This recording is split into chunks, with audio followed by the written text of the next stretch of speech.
My name is Charmaine. I am 35 years old and somehow still healing from wounds my family inflicted. As a successful software developer, I escaped their toxicity but maintained occasional contact. Last Sunday, they invited me to an upscale brunch to catch up. Between mimosas and avocado toast, my mother leaned forward, smirking. "You know, Charmaine, you are lucky we even include you. Pity goes a long way." I simply sipped my coffee and smiled.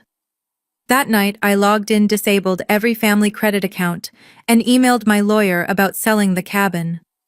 Before I continue this story, let me know where you are watching from in the comments below. Hit like and subscribe if you have ever had to stand up to family who underestimated your worth. Growing up in Fairfield, Connecticut meant privilege to outsiders. But inside our sprawling colonial home, emotional coldness permeated every corner. Our 4-bedroom house with its manicured lawn and heated swimming pool was a fortress of expectations I could never quite meet. My childhood bedroom, painted pale blue at my mother Elaine's insistence, despite my preference for green, became my sanctuary and my prison. From elementary school through high school, I maintained straight A's, joined honor societies, and did everything humanly possible to earn a fraction of the warmth my parents freely showered on my younger sister. But that brunch and the canceled credit cards were merely the final consequences of a war that reached its boiling point exactly 2 weeks earlier. The real explosion happened on a Saturday night at the most exclusive country club in our state. My parents, Harrison and Elaine, were hosting a lavish charity gala to celebrate my sister Kiara. The invitations were embossed in gold foil, demanding $1,000 a plate from the wealthiest members of our community. The event was entirely dedicated to funding Kiara's so-called Ghana medical mission. To the outside world, my sister was an absolute saint. She was paraded around as a brilliant surgeon who had supposedly given up a lucrative private practice to build clinics in impoverished villages. I sat at table number 1 directly below the massive crystal chandelier, feeling the familiar weight of my family's judgment. I wore a tailored black evening gown, sitting quietly next to my husband, Julian. Julian is a forensic pathologist for the state. He is a brilliant, quiet man who notices absolutely everything. He held my hand under the table, his thumb tracing soothing circles on my skin, knowing exactly how much I hated these family spectacles. Up on the brightly lit stage, Kiara was delivering the performance of a lifetime. She wore a modest silk dress, her hair pulled back into a simple bun to emphasize her role as the selfless savior. She gripped the microphone, her voice trembling with perfectly timed emotion. "I want to show you all why your generous donations matter tonight," Kiara said, wiping a single delicate tear from her cheek. The ballroom lights dimmed, and the giant projector screen behind her illuminated the room. A collective gasp echoed from the audience as an X-ray image appeared on the screen. It showed the devastatingly shattered bones of a human leg. "This is little Kofi," Kiara continued, her voice breaking. "He is a 7-year-old boy who suffered a severe bone infection after a farming accident in his village. When they brought him to my clinic, the local doctors wanted to amputate. They said there was no hope. But thanks to the funds we raised last year, I was able to perform a 12-hour reconstructive surgery. Today Kofi is walking again." The ballroom erupted into deafening applause. Wealthy donors were already reaching for their checkbooks, wiping their own eyes. My mother Elaine, sitting directly across from me, clapped so hard her diamond bracelets rattled. She turned her sharp gaze toward me, her lips curling into a condescending smirk. "You could learn a thing or two from your sister Charmaine," Elaine whispered loudly enough for the neighboring tables to hear. "Kiara is out there saving lives, doing the Lord's work. Meanwhile, you sit behind a computer screen writing code and hoarding your software money. It is a shame you do not have an ounce of her compassion. I suppose being a greedy capitalist is all you are really cut out for." I tightened my grip on my crystal champagne flute, preparing to raise it to my lips to hide my frustration. I was about to take a sip and let the insult slide, just like I had done for 35 years. But I never took that sip. Julian suddenly leaned closer to me. His body had gone completely rigid. He grabbed my wrist, his fingers pressing firmly into my skin to stop me from drinking. I looked at him, startled by the intensity in his dark eyes. He was staring unblinking at the giant projector screen. "Charmaine, look at the screen," Julian whispered, his voice dangerously low and tight. "Look at the top left corner of that X-ray." I squinted at the glowing image of the shattered leg. There were faint, almost microscopic serial numbers and a medical examiner watermark barely visible against the dark background of the film. "I do not understand," I whispered back, confused. "What am I looking at?" Julian leaned his mouth right next to my ear, his breath hot against my skin. "Something does not add up. That is not an infected leg from a farming accident in Africa. That is a forensic sample. I know this because I personally autopsied that body 2 years ago in Chicago. That patient was a 32-year-old man who died from a point-blank shotgun wound to the femur during a gang dispute. Your sister is lying. Check her story." I froze. The blood drained entirely from my face. The booming applause of the country club faded into a muted, ringing buzz in my ears. I stared at the screen, then looked back at Kiara, who was bowing humbly to the standing ovation. Her husband Desmond was standing off to the side of the stage, grinning like a predator and clapping his hands. Desmond was the chief financial officer of her charity. He managed all the money. A cold, horrifying realization washed over me. If Kiara was lying about the surgery, if she was using stolen forensic X-rays to solicit donations, then where were the hundreds of thousands of dollars actually going? The applause finally died down, and the servers began bringing out the main courses. Kiara stepped off the stage, immediately swarmed by wealthy socialites, handing her checks and praising her sacrifice. I watched her perfectly manicured hands gladly accepting the envelopes. "Excuse me," I said to my mother, pushing my chair back from the table. "I need to use the restroom." I did not wait for her snide response. I walked quickly across the ballroom, my eyes locked on my sister. I waited until Kiara excused herself from a group of adoring fans and slipped down the quiet carpeted hallway leading to the VIP lounge. The hallway was empty, lined with expensive oil paintings and heavy velvet curtains. I followed her, my heart hammering against my ribs. When I turned the corner, I saw her standing alone in front of a gilded mirror, reapplying her lip gloss. The fake humility was completely gone from her face. She looked deeply satisfied, admiring her own reflection. "Kiara," I said, my voice echoing slightly in the quiet corridor. She turned around, annoyed at the interruption. "Oh, Charmaine. I am surprised you are still here. I figured you would have left by now since no one is paying attention to your boring software company." I walked slowly toward her, stopping just a few feet away. I did not raise my voice. I did not yell. I just looked her dead in the eyes. "Who is the boy on the screen, Kiara?" I asked, my tone ice cold. My tone ice. She rolled her eyes and crossed her arms. "I literally just gave a whole speech about him. His name is Kofi." "No, it is not." I took another step closer. "My husband is a forensic pathologist. He recognized the X-ray you just showed to 300 people. It belongs to a homicide victim from Chicago, dead for 2 years. So I am going to ask you one more time. What exactly are you doing, and where is all this money going?" For a fraction of a second, the mask completely slipped. The color vanished from Kiara's perfect face. Her blue eyes widened in genuine, unfiltered panic. She looked like a cornered animal. She opened her mouth to speak, but no words came out. Her chest began to heave as she realized her massive, carefully constructed lie was unraveling right in front of the sister she despised. But before Kiara could formulate a single lie, the heavy wooden door of the hallway swung open. My mother Elaine stormed in, her heels clicking aggressively against the marble floor. She took one look at the scene, saw Kiara's pale face, and immediately drew her own conclusions. "What is going on here?" Elaine demanded, inserting herself firmly between me and my sister. "Mom." Kiara whimpered, instantly turning on the tears. The panic on her face vanished, replaced by the flawless performance of a victim. "Charmaine cornered me. She is accusing me of stealing money. She is trying to ruin my night just because she cannot stand to see me succeed." Elaine's face twisted in absolute fury. She turned to me, her eyes blazing with a hatred so deep it took my breath away. I opened my mouth to explain. Mom, listen to me, the X-ray she used is a fake. Julian recognized it as... I never finished the sentence. Elaine raised her hand and slapped me squarely across the face. The sharp, stinging crack echoed loudly in the quiet hallway. The force of the blow snapped my head to the side. My cheek burned with sudden, intense heat.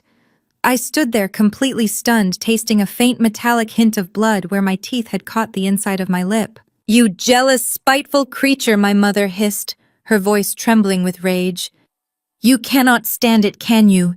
You cannot stand that your sister is a beautiful, giving doctor, while you are nothing but a cold, calculating machine. You will never be half the woman she is. If you ever harass the guest of honor again, I will make sure you never step foot in our home or our church for the rest of your miserable life." She grabbed Kiara by the shoulders, wrapping her arms protectively around the golden child. "Come on, sweetheart," Elaine cooed softly. "Let us go back inside. People are waiting to give you their donations." I stood alone in the hallway, my hand slowly rising to touch my burning cheek. I listened to their footsteps fading back into the ballroom. The initial shock began to wear off, replaced by something entirely different.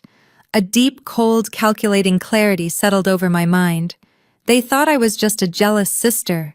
They forgot that I build software systems designed to track missing data and uncover hidden financial discrepancies. They forgot exactly who they were dealing with. I took a deep breath, letting the coolness of the hallway settle my racing pulse.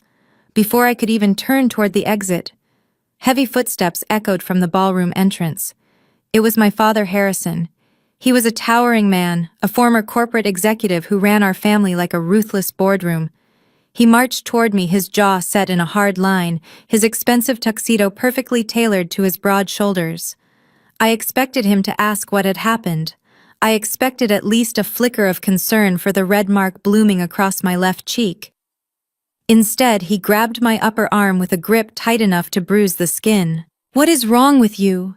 he hissed, his voice a low, dangerous rumble that vibrated in the quiet corridor.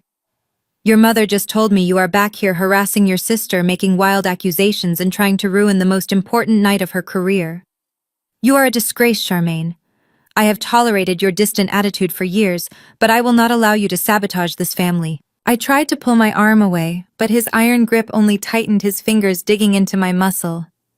"Dad, listen to me. Kiara is lying to all of you. Julian saw the X-ray. It is a fake. She is using a forensic photograph of a murder victim to scam these people. She is not performing any surgeries." Harrison did not even blink. He did not care about the truth.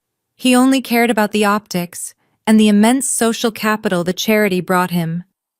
"I do not care what your husband thinks he saw," Harrison sneered, leaning in close until I could smell the strong mint on his breath.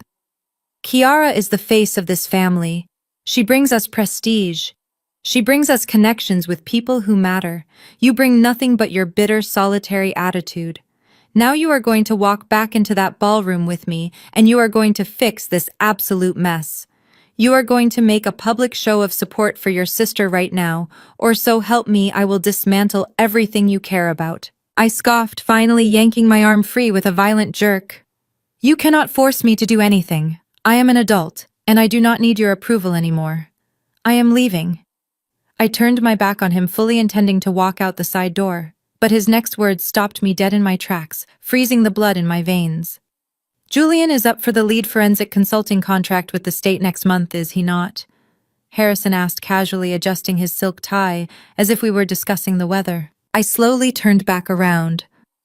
My stomach tied itself into a heavy, cold knot. My father played golf every Sunday with the governor, the state medical examiner, and the chief of police. He sat on multiple advisory boards.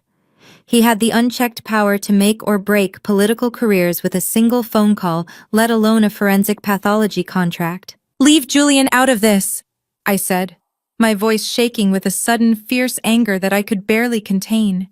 "He has worked for years for that promotion. He is brilliant at what he does.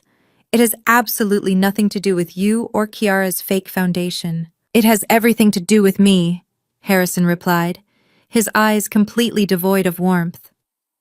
"You have two choices tonight, Charmaine. You can walk out those doors right now, and I personally guarantee Julian's contract will be shredded and thrown in the trash by Monday morning. I will make sure he never consults in this state again. Or you can walk back to table number 1, smile for the cameras, and make a sizable public donation to the Ghana Medical Mission. Show everyone in that room that despite your obvious pathetic jealousy, you still support your own blood. He was blackmailing me. My own father was holding my husband's hard-earned career hostage to protect my sister's fraudulent charity. The injustice of it burned in my chest a suffocating heat that threatened to overwhelm my senses. But I thought of Julian. I thought of the countless nights he spent studying case files at the kitchen table, the absolute dedication he poured into seeking justice for victims. I could not let my toxic family destroy his life's work just to punish me for asking questions. Fine, I whispered the single word, tasting like bitter ash in my mouth. Harrison smiled a cold, victorious smile that made my skin crawl. Good girl, $50,000 should adequately cover your bad behavior. Let us go. He placed a heavy, controlling hand on the small of my back, practically shoving me down the hallway and back into the glaring lights of the ballroom.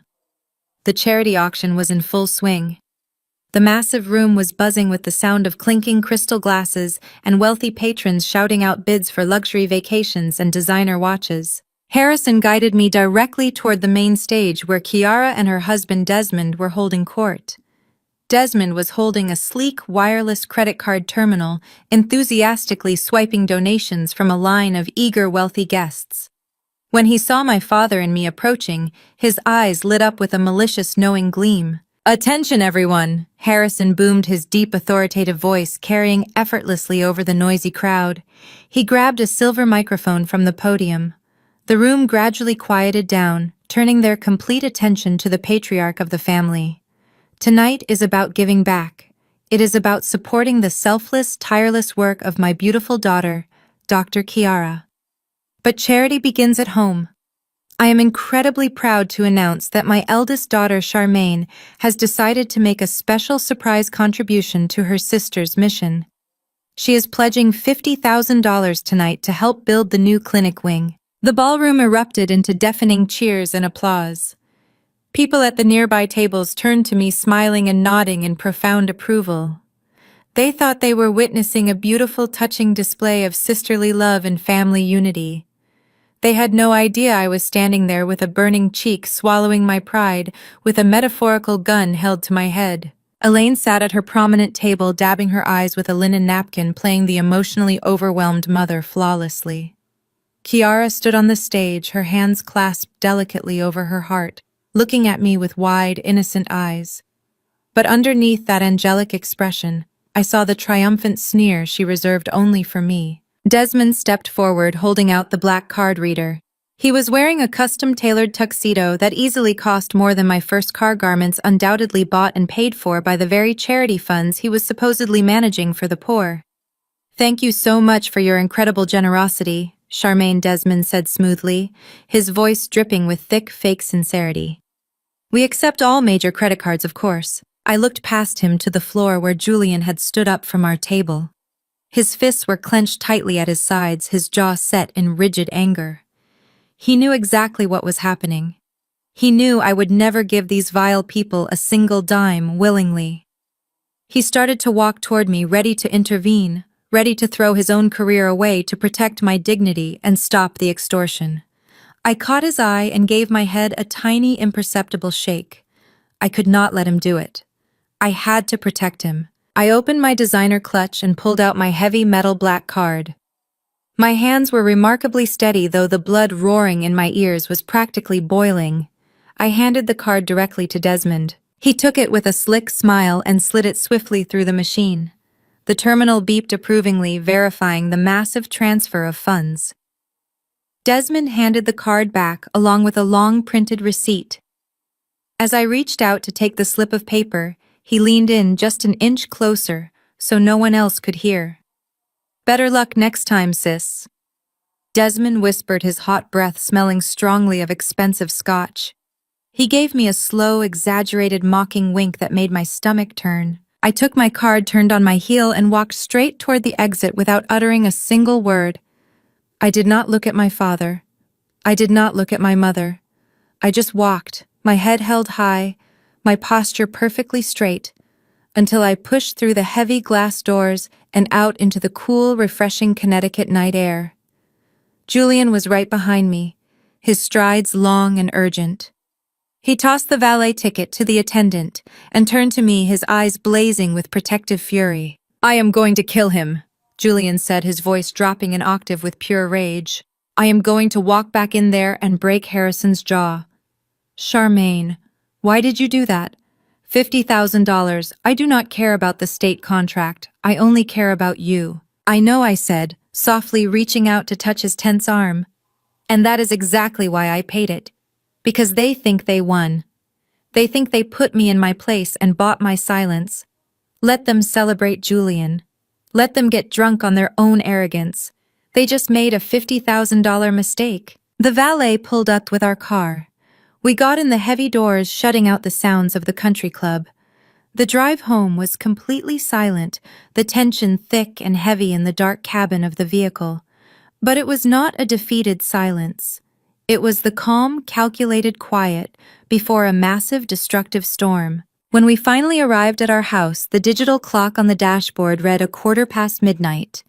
Julian headed upstairs to check on our 5-year-old daughter, who was sound asleep under the watchful eye of the overnight babysitter. I did not go upstairs. I walked straight down the hall into my home office, closed the solid oak door, and firmly locked it behind me. I turned on my modern desk lamp, casting a sharp circle of light over my massive dual monitors. My family thought of me as just a quiet, boring software developer. They grossly misunderstood what I actually did for a living. My company built the highly secure encrypted auditing platforms used by the largest healthcare networks and insurance conglomerates in the country. We tracked insurance fraud, billing discrepancies, and phantom patients. My administrative access levels bypassed standard public registries and tapped directly into federal medical compliance databases. I hunted white-collar criminals for sport. I sat down in my leather ergonomic chair and woke up my computer. The screens flared to life, reflecting brightly in my eyes. I opened my proprietary secure portal and logged in using my complex multi-factor authentication keys. "Let us see exactly who you are, Dr. Chiara," I muttered quietly to the empty room, my fingers flying rapidly across the mechanical keyboard. Every single licensed medical professional in the United States is issued a National Provider Identifier, commonly known as an NPI number. It is a unique 10-digit identification number used universally for billing, tracking, and verifying credentials.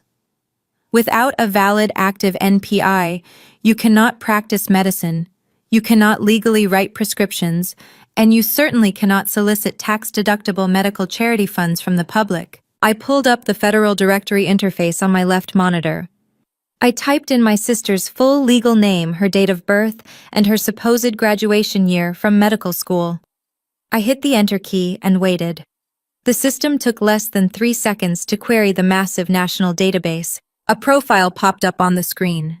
Chiara's name was there alongside a registered address in Boston, where she had supposedly completed her surgical residency. I moved my mouse and clicked on the administrative tab labeled Credential Status and Disciplinary Actions. The screen refreshed instantly. The standard blue and white interface suddenly turned stark, aggressive red. A large warning banner stretched across the entire top of the monitor. NPI suspended. Fraudulent credentials. I leaned closer to the screen, my eyes scanning the detailed confidential report generated directly below the warning banner. The documentation was absolutely damning. Chiara had not voluntarily left her residency to pursue noble charity work in Africa, as she had tearfully told my parents. She had been forcibly expelled from the program. Furthermore, the state medical board had permanently revoked her eligibility to practice after discovering a lengthy history of forged clinical hours and stolen hospital prescription pads. She was not a doctor. She had not been a doctor for years. Her entire existence was a carefully orchestrated fabrication. The $50,000 I had just swiped was not going to a pediatric clinic in Ghana. It was funding a massive illegal unregistered scam. And Desmond, her brilliant CFO husband with the smug wink, was the architect hiding the stolen money. I leaned back in my chair, staring coldly at the flashing red letters on my monitor. The stinging pain in my cheek from my mother's slap was entirely gone now, completely replaced by a cold, thrilling surge of adrenaline. They had demanded $50,000 to keep the peace and protect their precious image. They were about to find out that the truth was going to cost them everything they had ever valued. I sat at my desk, the glow of the monitors illuminating the thick stack of papers I had just printed. It was a 70-page federal dossier. It contained every suspended license, every disciplinary hearing transcript, and every fraud warning tied to Kiara's stolen medical identity. I placed the documents into a heavy leather binder. I knew exactly where I needed to go first to stop the bleeding. Our family attended Greater Light Fellowship, a mega church that functioned more like a country club. At the center of its 10,000 members was Pastor Sterling, a charismatic man controlling massive financial endowments. Pastor Sterling planned to present Kiara's foundation with a $200,000 grant this Sunday. I thought undeniable proof from a federal database would make him halt the donation and distance the church from scandal. I parked and walked through the doors. I had demanded an emergency meeting regarding the grant. Pastor Sterling's assistant escorted me into his lavish office smelling of expensive cologne. Pastor Sterling sat behind his desk wearing a tailored suit that cost more than most people made in a month. He smiled warmly, but his eyes remained sharp. "Charmaine, my dear," he said, gesturing to a plush leather chair. "It is always a blessing to see you, though. Your call sounded alarming. What is this urgent financial matter?" I did not waste time. I placed the leather binder on his desk and opened it to the bright red warning banner from the Federal Registry. "Pastor Sterling, the grant you plan to give Kiara must be cancelled immediately," I said steadily. "Kiara is not a doctor. Her medical license was suspended years ago for fraud. The charity is a front. The X-rays she showed were stolen forensic files. If you transfer that money, you will be funding a criminal enterprise and the federal government will subpoena your records." I expected outrage. Instead, Pastor Sterling did not even flinch. He slowly closed the binder, pushing it back toward me with a dismissive wave. His smile was replaced by a patronizing frown. "Charmaine, I am deeply disappointed in you." He sighed, leaning back. "I hoped the Holy Spirit would have softened your heart, but I see jealousy is still strangling your soul." I stared at him, completely baffled. "Did you not hear what I just said? I have federal documents right here. This is not a family squabble. This is wire fraud. These documents are nothing but printed pages. You likely doctored yourself," Pastor Sterling said smoothly, his voice taking on the practiced, authoritative tone he used during his sermons. "You run a computer company. You know how to manipulate data. Desmond warned me you might try something like this." My blood ran cold. Desmond came to see you," I asked, my voice barely above a whisper. "Desmond is a pillar of this community," Pastor Sterling replied proudly. "He came early this morning to pray for you. He told me how jealousy consumed you, how you humiliated your family last night, and threatened Kiara because you cannot stand that she does the Lord's work while you chase money." I felt physically sick. Desmond had beaten me here. He knew I would try to stop the church grant, so he had preemptively poisoned the well. And I suppose Desmond also offered the church a little financial blessing. During this breakfast, I asked, my tone hardening with sharp sarcasm, "How much did it cost to buy your loyalty, Pastor?" Pastor Sterling slammed his hands on the desk. "How dare you? Desmond and Kiara are true servants. They just pledged $50,000 to finally replace the church roof. They are building the kingdom while you are trying to tear it down. It was my $50,000. The exact money my father forced me to pay last night.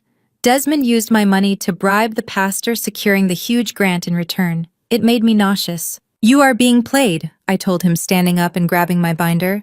"That money is stolen. When the authorities come knocking, and they will come knocking, your name is going to be right next to theirs on the indictment." "You have always been exactly like this, Charmaine, Pastor," Sterling sneered, standing up to meet my gaze. "You always want to ruin things for everyone else. You think you are the moral authority, but you are just vindictive. Need I remind you of Uncle David? 5 years ago, I discovered Uncle David embezzled funds for gambling debts. When I brought the evidence to our family, they completely turned on me. They called me a meddler, covered up his debts, and ostracized me. It was the exact same playbook they were using now. I told the truth about David, I said coldly. And I am telling the truth now. Your truth only brings destruction, the pastor replied sharply. You are toxic to the spirit of this congregation. Until you apologize to your sister and brother-in-law, you are removed from the church's elite business circle. I will notify the board today that your firm cannot bid on any church contracts, and you are barred from all networking events. Now get out of my office before I call security. I looked at the man who had baptized me when I was 12 years old. I saw nothing but greed and corruption hiding behind a clerical collar. Keep the roof, Pastor, I said quietly. You are going to need it when the storm hits. I turned and walked out of the opulent office, my heels echoing sharply against the hardwood floor. I ignored the pitying stares of the administrative staff as I pushed through the main doors and stepped back out into the harsh morning sunlight. My hands were shaking as I unlocked my car. The isolation was absolute. My parents had disowned my reality. The church had excommunicated me from my professional network.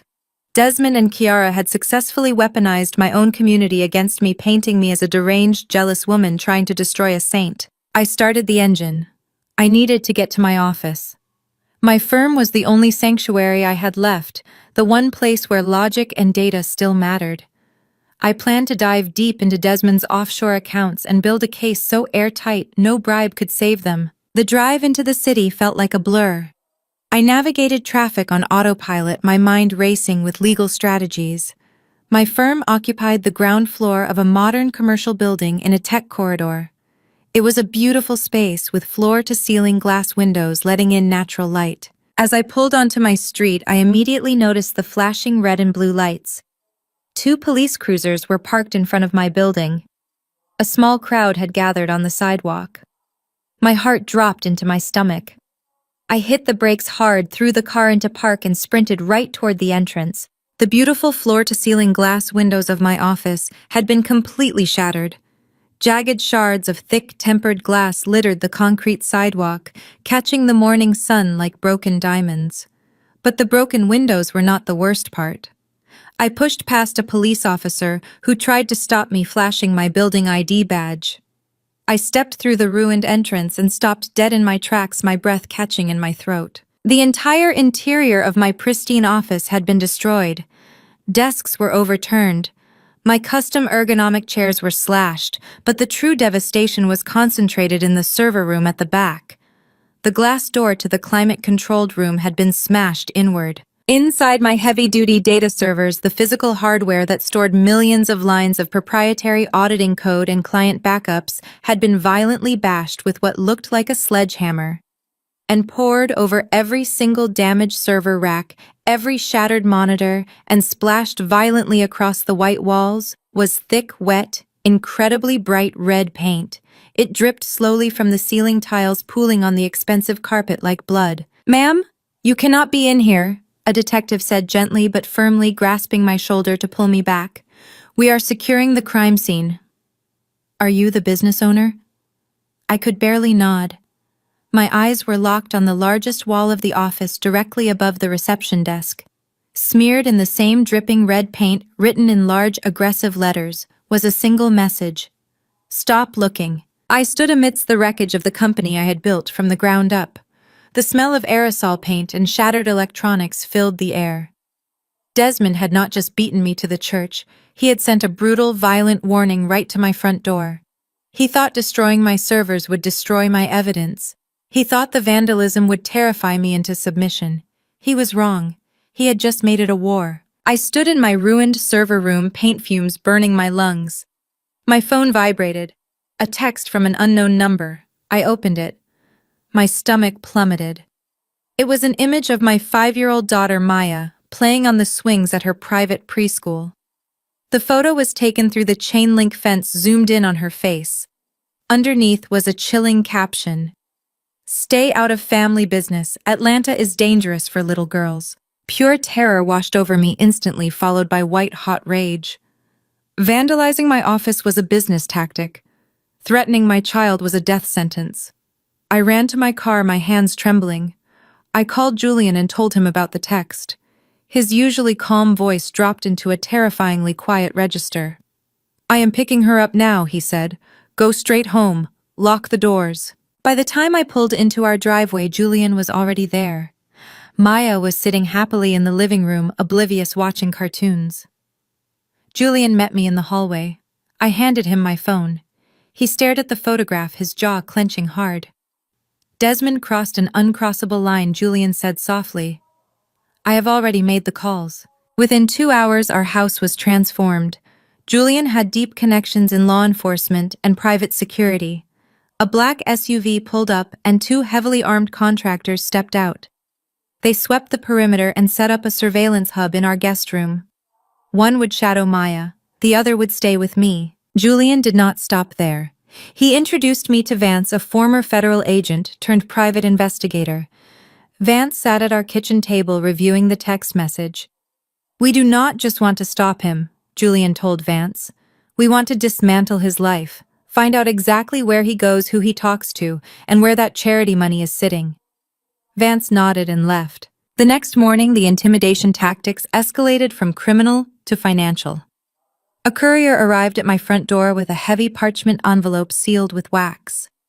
It was a formal summons from my father, Harrison, a mandatory family meeting at his sprawling Buckhead estate. My attendance was not optional. I knew exactly what this summons truly meant for us. This was going to be my public execution. I dressed sharply. Julian wore a dark blazer. Our security detail waited outside the massive iron gates of my parents' estate. We walked up the stone steps and were led into Harrison's private study.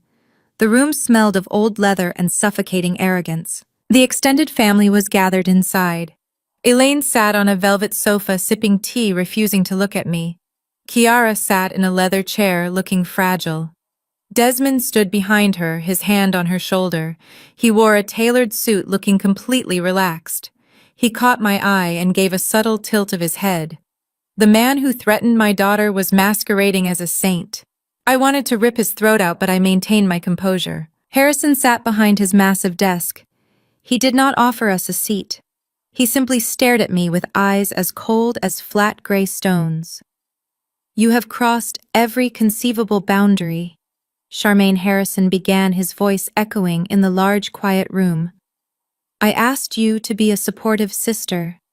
I asked you to let go of this demonic jealousy that has clearly consumed your mind. Instead, you marched into our church, harassed Pastor Sterling, and tried to poison the very foundation of Kiara's life-saving work. You are trying to destroy the family name." "I am trying to protect the family name," I countered smoothly, keeping my voice perfectly level. "Desmond destroyed my servers yesterday.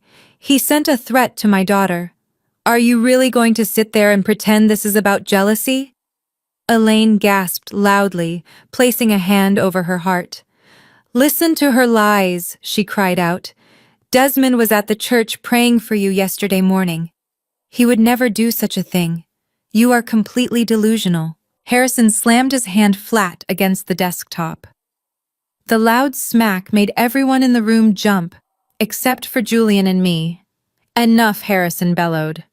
"I will not listen to another word of these psychotic fabrications. I warned you, Charmaine.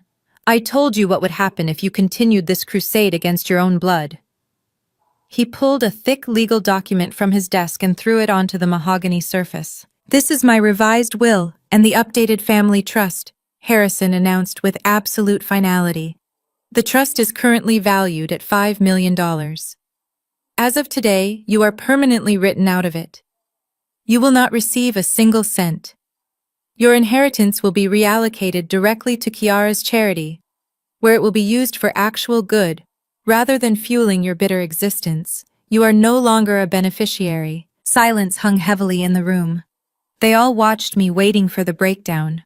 They expected tears.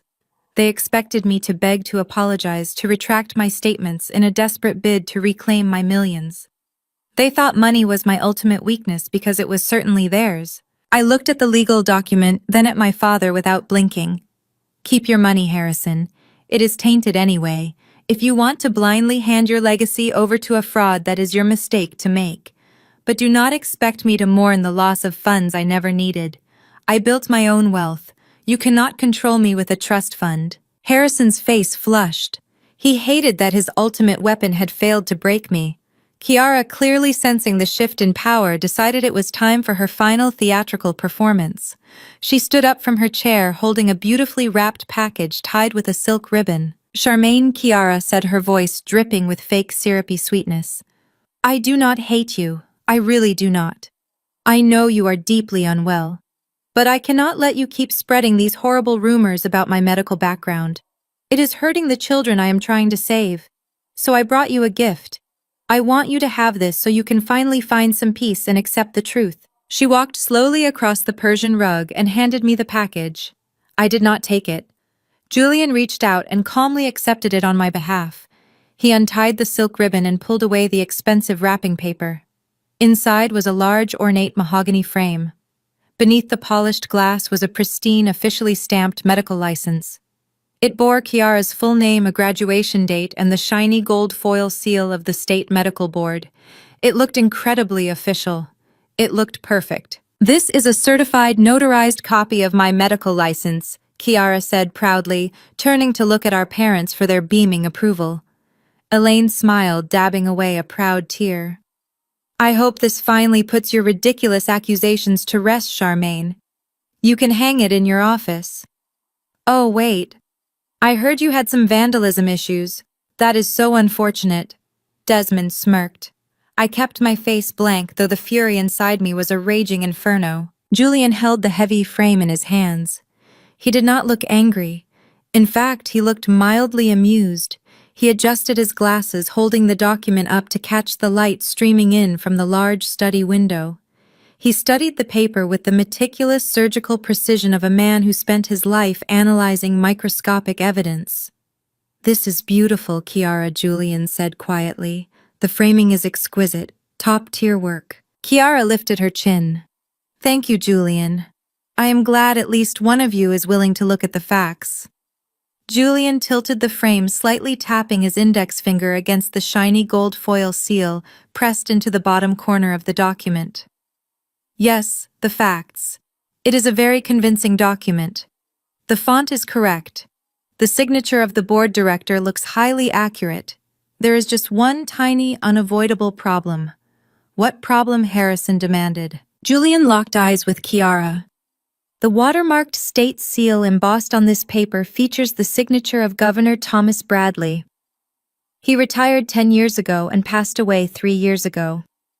The State Medical Board updates their official paper stock every election cycle. If you are going to pay someone to forge a federal license, you really should make sure they do not use outdated template paper from a decade ago. It is incredibly sloppy work." Kiara's mouth opened and closed. No sound came out. Desmond took a quick, uneasy step forward. My father stared at the frame in Kiara's hands, undeniably confused. I smiled. "Check your sources next time, Doctor. Come on, Julian. We are done here." We turned our backs on the stunned room and walked out. The battle lines were drawn. We drove away from the Buckhead estate in complete silence. The heavy, wrought iron gates closed behind us physically and symbolically, sealing off the only family I had ever known. I did not shed a single tear for the $5 million I had just lost. My father believed stripping me of my inheritance would break my spirit. He believed the threat of financial ruin was the ultimate weapon because it was the only thing he truly worshipped. But to me, that money was nothing more than a heavy, rusted chain they had used to control my behavior my entire life. Now that chain was completely broken. I felt lighter and more dangerous than I had in 35 years. Julian reached across the center console of the car and took my hand. His grip was warm and incredibly grounding. He did not ask if I was okay. He knew me better than anyone in the world. He knew I was not grieving. I was calculating. When we got back to our house, the private security contractors were still stationed outside securing the perimeter. Our daughter Maya was safely asleep upstairs. I walked past the kitchen and headed straight down the stairs into our finished basement. I did not have a corporate office anymore, thanks to Desmond and his sledgehammer, but he vastly underestimated my paranoia and my preparation. He destroyed physical hardware. He did not realize that a software developer who audits the medical industry operates with military-grade redundancies. Julian followed me downstairs carrying 2 large mugs of black coffee. He set them down on the long oak table we used for folding laundry. Within 3 hours, we had completely transformed the basement into a temporary secure data center. I unpacked my emergency backup laptops, connected them to our fiber optic network, and booted up my proprietary auditing software. Every line of code, every client database, and every algorithm my company owned was safely backed up on an encrypted, decentralized cloud network. Desmond had accomplished nothing but making me angry. And an angry auditor is the most dangerous enemy a white-collar criminal can have. I sat down in the folding chair, cracked my knuckles, and stared at the glowing monitors. It was time to go nuclear. I was going to rip their entire operation apart down to the last cent. I started by pulling up the public tax records for the Ghana Medical Mission. Non-profit organizations operating in the United States are required by federal law to file a Form 990. This document discloses their annual revenues, their operational expenses, and their highest-paid vendors. I downloaded the forms for the past 3 years. On paper, Desmond had filed the paperwork flawlessly. To the untrained eye or to a gullible church congregation, the charity looked like a shining beacon of global philanthropy. According to their own filings, the foundation had taken in over $3 million in tax-deductible donations over a 24-month period. The reports claimed that 80% of those funds were spent directly on purchasing life-saving surgical equipment, high-grade antibiotics, and pediatric hospital beds. The filings listed a massive medical supply distributor based in Delaware as their primary vendor. I highlighted the name of the Delaware distributor and ran it through my proprietary software. My algorithm was designed to chew through public corporate registries, cross-reference state tax filings, and flag administrative anomalies. I hit the Enter key and watched the green code cascade down my screen. The results came back in less than a minute. The medical distributor did not actually exist. It was a shell company. It was a ghost entity registered to a cheap post office box inside a rundown strip mall outside of Wilmington. There was no warehouse. There were no hospital beds. There were no antibiotics.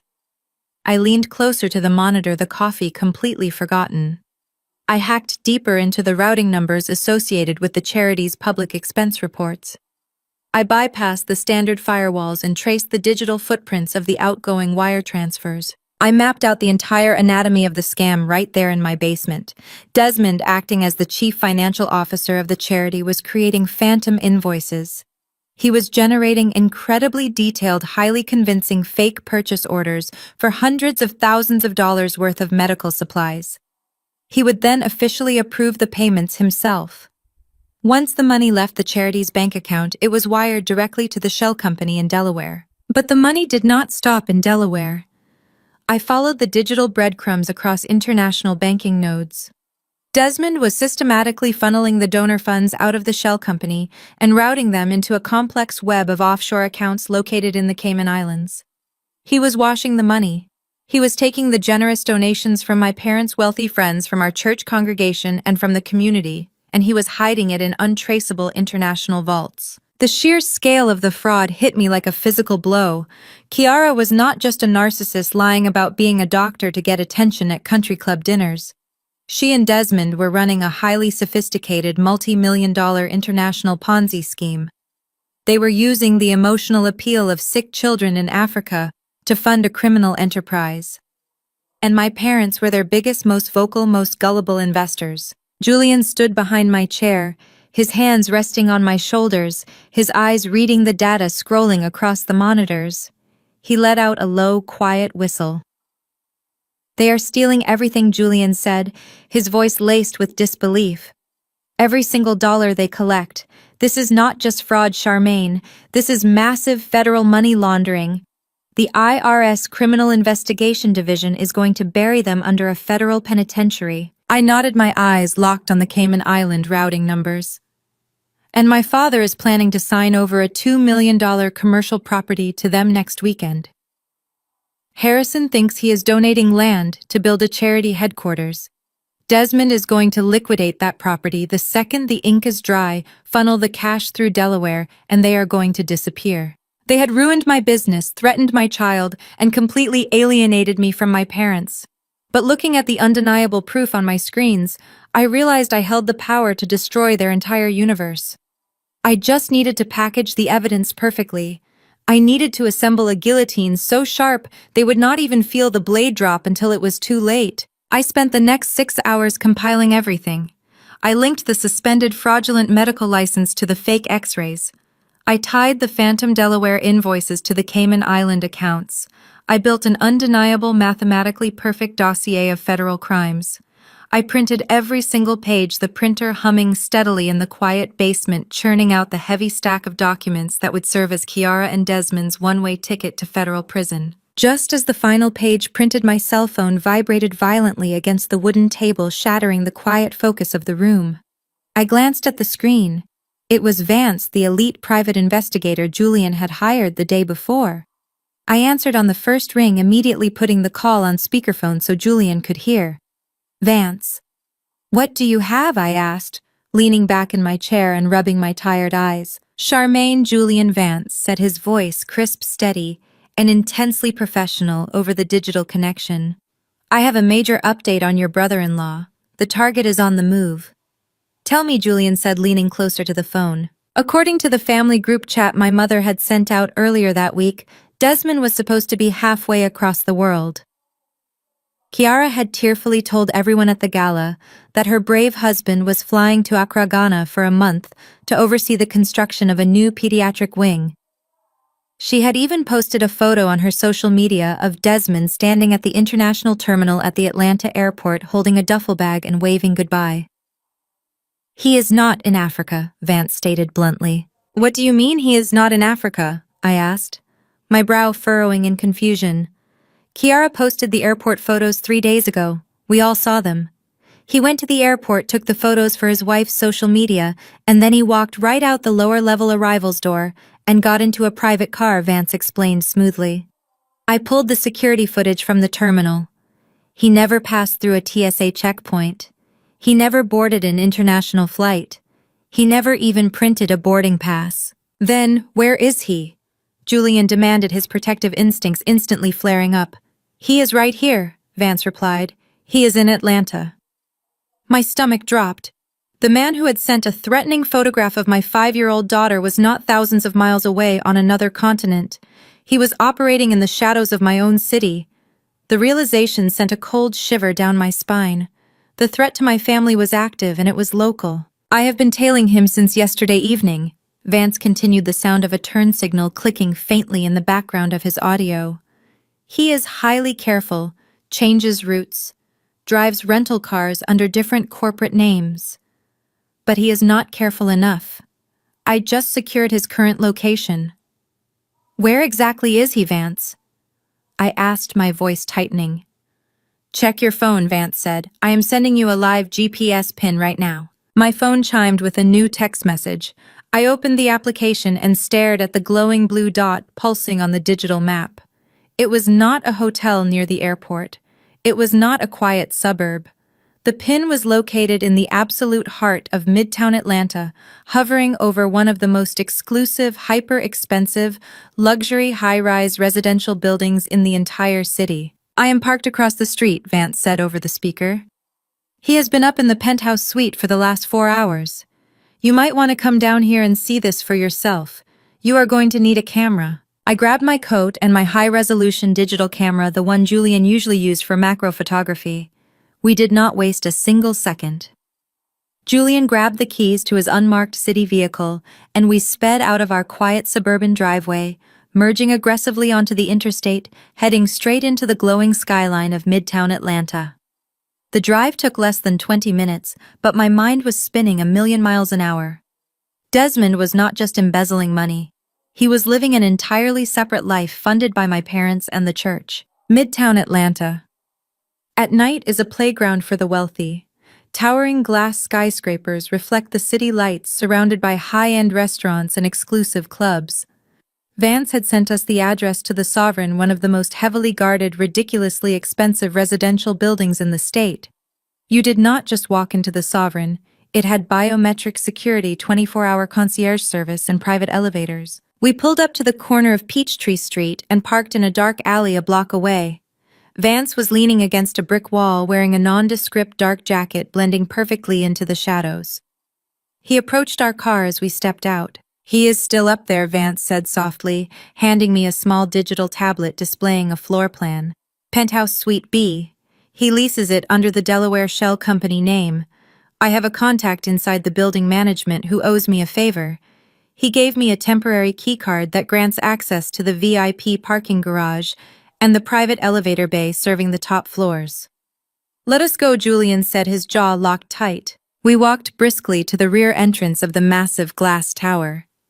Vance swiped the cloned access card, and the heavy steel door clicked open. We bypassed the glamorous main lobby, entirely stepping into the immaculate, brightly lit underground parking garage reserved exclusively for penthouse residents.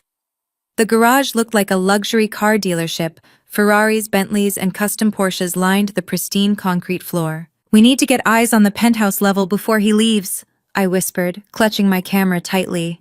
Vance led us to the private elevator bank. He swiped the card again, and the polished brass doors slid open. We stepped inside the mirrored cabin, and Vance pressed the button for the 52nd floor. My stomach dropped as the high-speed elevator shot upward. I checked the battery and memory card on my camera, making sure the settings were perfect for low-light video recording. The elevator chimed softly as we reached the top. The doors opened to a breathtakingly opulent hallway. The walls were lined with dark mahogany paneling and modern art. Thick plush carpets absorbed the sound of our footsteps. There were only 2 doors on this entire floor, Penthouse A and Penthouse B. We positioned ourselves at the far end of the long corridor, slipping into a recessed alcove near the emergency stairwell. It provided the perfect vantage point. We waited in suffocating silence. 5 minutes passed, then 10. The anticipation made my skin crawl. Finally, the heavy double doors of Penthouse B clicked and swung open. I raised my camera, hit the record button, and held my breath. Desmond stepped out into the hallway. He was not wearing the tailored business suits he wore to church, nor the casual travel clothes Kiara had posted on her social media. He was wearing an expensive silk shirt unbuttoned at the collar, a gold chain resting against his chest, looking completely relaxed and thoroughly arrogant. But he was not alone. A woman stepped out behind him. She was stunning, with long dark hair cascading down her back and flawless glowing skin. She wore a tight designer maternity dress that hugged her curves. She was heavily, undeniably pregnant, easily in her 3rd trimester. Desmond turned to her with a look of absolute adoration. It was a look I had never once seen him give my sister. He reached out gently, placing his hand on her swollen belly, rubbing it affectionately. The woman laughed, a bright, happy sound that echoed down the quiet hallway, and leaned in to kiss him. Desmond wrapped his arms around her, kissing her back deeply and passionately. My hands shook with a volatile mixture of disgust and vindication. I kept the camera perfectly steady, capturing every single frame in crisp, high-definition video. My sister was a cruel, narcissistic fraud, but witnessing the sheer scale of her husband's betrayal was still staggering. Desmond was using Kiara as a shield, letting her play the noble doctor, while he siphoned the millions she raised to fund a secret family in a luxury penthouse. "Ready for dinner, baby?" Desmond asked, his voice carrying clearly down the corridor. "I am starving," the woman replied, slipping her arm through his. "And your son is kicking like crazy. He wants steak." "Whatever my boy wants, my boy gets." Desmond laughed smoothly. "Let us take the new car." They walked toward the elevator bank, completely unaware of the camera lens tracking their every move from the shadows. Vance gestured toward the emergency stairwell. We slipped through the heavy fire doors just as Desmond pressed the elevator button. We practically flew down the concrete stairs, our hearts pounding, racing them back down to the VIP parking garage. By the time we reached the bottom and cracked the stairwell door open, Desmond and his pregnant mistress were stepping out of the elevator. We watched from the darkness of the stairwell as they walked toward a designated parking spot near the exit. Desmond pulled a sleek key fob from his pocket and pressed a button. A brand new top-of-the-line Range Rover Autobiography chirped loudly. The custom headlights flared to life, illuminating the pristine white exterior. The vehicle easily cost upwards of $150,000. Vance pulled up an app on his secure tablet and quickly typed in the license plate number of the Range Rover. The registration data populated instantly. He turned the screen toward Julian and me. The vehicle was not registered to Desmond. It was not registered to the mistress. It was registered directly to the Ghana Medical Mission, LLC. He bought his mistress a luxury SUV using the church donation money, I whispered, feeling completely sick to my stomach. He is driving a vehicle funded by people who think they are buying hospital beds for dying children. I aimed the camera through the narrow crack in the stairwell door, zooming in on the license plate, then panning up to capture Desmond opening the passenger door for the pregnant woman. He helped her inside with incredible care, kissed her cheek one more time and walked around to the driver's seat. The powerful engine roared to life, echoing off the concrete walls of the garage. Desmond drove the stolen vehicle up the ramp and disappeared into the Atlanta night. The silence they left behind was heavy and toxic. I stopped recording and looked down at the digital screen on my camera. I had the ultimate weapon resting right in the palm of my hand. I had irrefutable high-definition proof that Desmond was a monster. The financial records I found in my basement proved the fraud, but this video proved the absolute moral bankruptcy of their entire existence. My thumbs hovered over the touchscreen. I pulled up my text messages and found Kiara's contact name. A fierce, dark urge seized my chest. I wanted to send the video to her right now. I wanted to watch the digital delivery receipt confirm she had seen it. I wanted her to know that while she was parading around country clubs pretending to be a savior, her husband was rubbing another woman's pregnant belly in a penthouse bought with her stolen money. I wanted to shatter her perfect, arrogant delusion instantly. I selected the video file. I hit the attach button. My finger hovered right over the send icon. Suddenly, a large, warm hand covered the screen of my camera, gently but firmly pushing it down. I looked up. Julian was staring at me. His eyes were calm, analytical, and terrifyingly cold. It was the look he wore when he was standing over an autopsy table calculating the exact angle of a fatal wound. "Do not do it," Charmaine. Julian said, his voice a low, steady hum in the quiet garage. "Why not?" I demanded, my voice trembling. "She deserves to know." Julian shook his head slowly.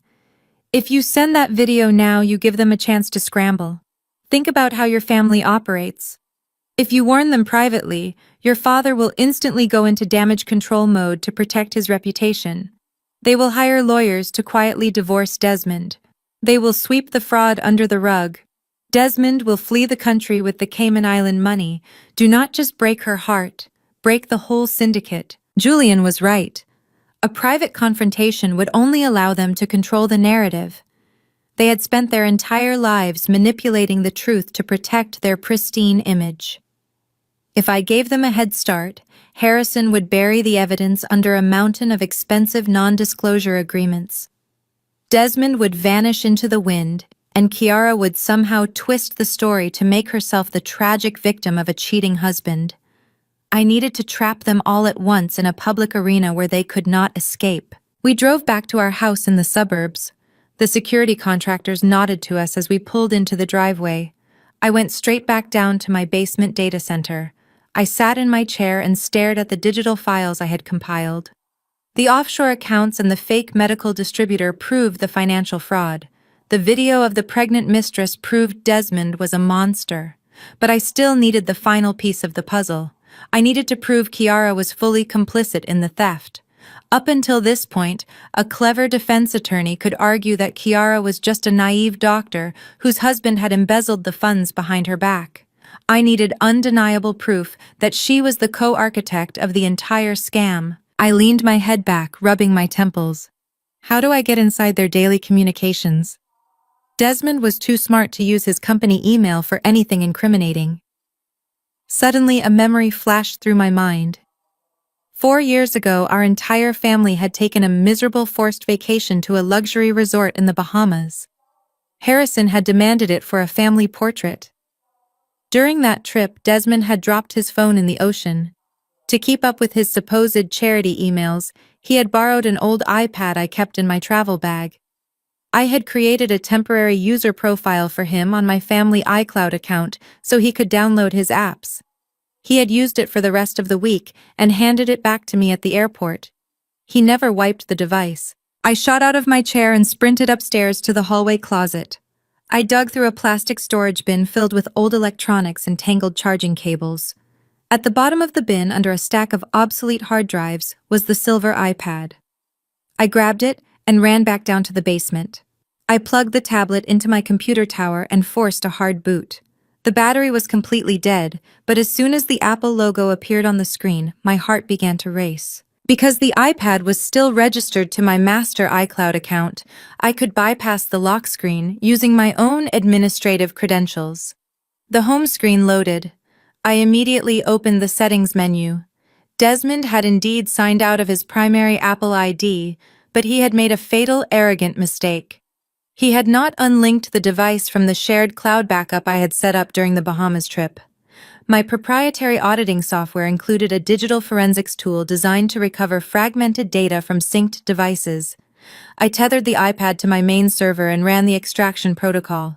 The software bypassed the standard user interface and dug directly into the hidden cache files. 10 minutes later, the progress bar hit 100%. A massive folder appeared on my desktop monitor. It contained over 2,000 images automatically synced from Desmond's phone to the cloud over the last 4 years. I opened the folder and began scrolling. At first, it was just boring charity event photos and pictures of his luxury watches. But then I noticed a subfolder labeled Receipts. I double-clicked it. It was not a folder of financial receipts, it was a digital graveyard of screenshots. Desmond was incredibly paranoid. He was screenshotting his most volatile text messages and saving them as leverage, probably to protect himself if Kiara ever tried to throw him under the bus. I opened the first screenshot.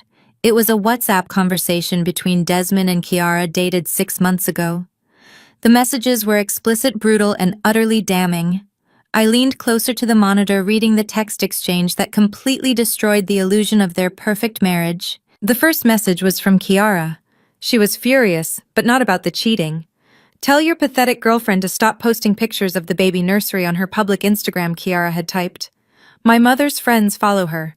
If anyone connects the timeline, the church board will pull the $200,000 grant. Do you want to lose the Cayman's account?" Desmond had replied less than a minute later. "Relax," she blocked them. "Just keep playing the supportive wife at the gala next week. You need my financial signature to authorize the land transfer from your idiot father." Kiara responded immediately. "Just make sure you transfer my $50,000 monthly allowance by Tuesday. I earned it for putting up with your disgusting side family. And remind the Delaware guys to generate a new invoice for pediatric beds. We need to show Pastor Sterling a paper trail before he writes the check." I sat frozen, staring at the glowing words. Kiara knew everything. She knew about the pregnant mistress. She knew about the Delaware Shell Company. She was not a victim of Desmond's deception. She was his active business partner. She was allowing him to use the charity funds to support a secret family, and in exchange he was paying her a massive cut of the stolen money to stay legally married to him. They were a synthetic power couple bonded only by greed and mutual blackmail. I scrolled down to the next batch of screenshots. These were older, dating back almost 3 years. The context of these messages shifted away from the mistress and focused entirely on Kiara's fake medical career. Desmond had sent Kiara a link to an investigative article about a doctor being arrested for practicing without a license. His accompanying text message was laced with panic. "Did you actually shred the suspension letters from the Massachusetts Medical Board?" Desmond asked. "If the feds ever audit the charity, they will find out you failed out of your 2nd year of residency," Kiara replied with chilling arrogance. "I burned them. No one is going to audit us. My father plays golf with the governor. I am the golden child, remember? As long as I keep crying about starving children in Africa, these rich fools will keep writing checks. I have not stepped foot in a hospital in 10 years, and they still call me a hero." The absolute sociopathy of her words made my skin crawl. She had not practiced medicine in a decade, She had completely failed out of her surgical residency in her second year, likely due to the same laziness and entitlement she had displayed her entire life. Instead of admitting failure to our demanding parents, she had forged a license, stolen an identity, and built a multi-million-dollar empire of lies. My sister was a phantom doctor running a ghost charity. I downloaded every single screenshot. I organized them into chronological order, pairing the text messages about the Cayman's account with the bank routing numbers I had found earlier. I paired the text messages about her failing medical school with the suspended federal NPI records. The puzzle was complete. The guillotine was fully assembled, and the blade was razor-sharp. I reached for my coffee mug, feeling the exhaustion finally creeping into my bones. The digital clock on the bottom corner of my screen read 3 in the morning. I had everything I needed to burn their world to the ground. I just needed the perfect stage to light the match. Suddenly, my cell phone screen lit up on the desk, buzzing violently against the wood. I picked it up, expecting a message from Vance. It was not Vance. It was the family group chat. Harrison had just sent a massive multi-paragraph text message to the entire extended family, completely ignoring the fact that it was the middle of the night. I opened the message and read my father's booming, authoritative words. Family, I am thrilled to announce the crowning achievement of the Wilson legacy, Harrison wrote. Next Saturday evening, Elaine and I will be hosting an exclusive estate gifting gala at the downtown Ritz-Carlton. In front of the mayor, Pastor Sterling, and our most esteemed colleagues, I will be legally signing over the deed to the $2 million commercial plot in Buckhead to Kiara's charity. This land will serve as the new global headquarters for the Ghana Medical Mission. Attendance is mandatory for all family members. I stared at the text. $2 million. That was the absolute endgame. Desmond and Kiara were not just skimming donations from rich fools anymore. They were going for the ultimate score. They were going to take the deed to my parents' most valuable commercial property, liquidate it through the Delaware Shell Company funnel, the massive pile of cash into the Cayman Island accounts, and permanently flee the country before anyone realized the clinic was a lie. Next Saturday. I had exactly 6 days to stop the biggest heist in our family history. I smiled a dark, cold smile. I replied to the group chat with a single word. Confirmed. Let the games begin. I would be there fully ready to destroy them. The next morning, I did not sleep a single wink. The sun rose over the Atlanta skyline, casting a pale, cold light through the high basement windows. I sat perfectly still at my desk, surrounded by empty coffee mugs and the steady hum of my powerful servers. Julian came downstairs at 6 o'clock, dressed in his dark running gear. He took one look at my face and knew the verdict. We are not warning them, I said, my voice hoarse, but completely steady. Harrison would just hire a team of corporate fixers to bury the evidence forever to protect his image. He would rather cover up a massive federal crime than face a public scandal in his social circle. And if Desmond gets even a tiny whisper of an audit, he will empty the Cayman Island accounts immediately. He will vanish with his pregnant girlfriend before the sun sets, leaving my parents completely bankrupt and humiliated. We have to trap them where they cannot escape. Julian nodded slowly, walking over to massage my incredibly tense shoulders. Then we need to build a cage they cannot break out of. I spent the next 48 hours meticulously assembling the digital dossier. I treated it exactly like one of my corporate medical audits, leaving zero room for interpretation or legal loopholes. I created 4 primary master folders on my secure encrypted drive. Folder 1 contained the complete history of Kiara's medical fraud. It included the State Medical Board expulsion records, the suspended registry screenshots, and the forged license she had so arrogantly framed. Folder 2 mapped the financial embezzlement perfectly. This held the fake invoices from the Phantom Delaware distributor Cross, referenced with the corresponding wire transfers authorized entirely by Desmond's own digital signature. The paper trail was absolutely undeniable and flawless. Folder 3 traced the complex international money laundering, detailing every single dollar funneled into the offshore Cayman Island vaults. Folder 4 was the final devastating nail in their shared coffin. It contained the complete archive of their saved iCloud text messages. This proved Kiara's absolute complicity in the entire operation. It proved she knew about the pregnant mistress, the stolen charity funds, and the fake hospital beds.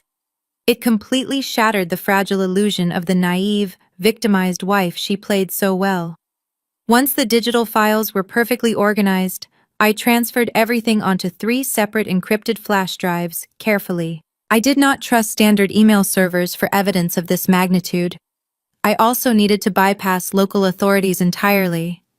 My father had far too much influence over the city police and the state judges. He played golf with them every Sunday. He funded their political campaigns generously.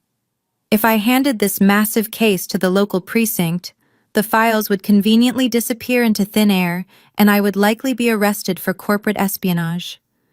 I needed federal jurisdiction immediately. I needed the apex predators of the financial world to tear their entire fraudulent criminal empire straight to the ground. I opened a highly secure encrypted browser on my terminal and navigated directly to the official whistleblower portal for the Internal Revenue Service Criminal Investigation Division.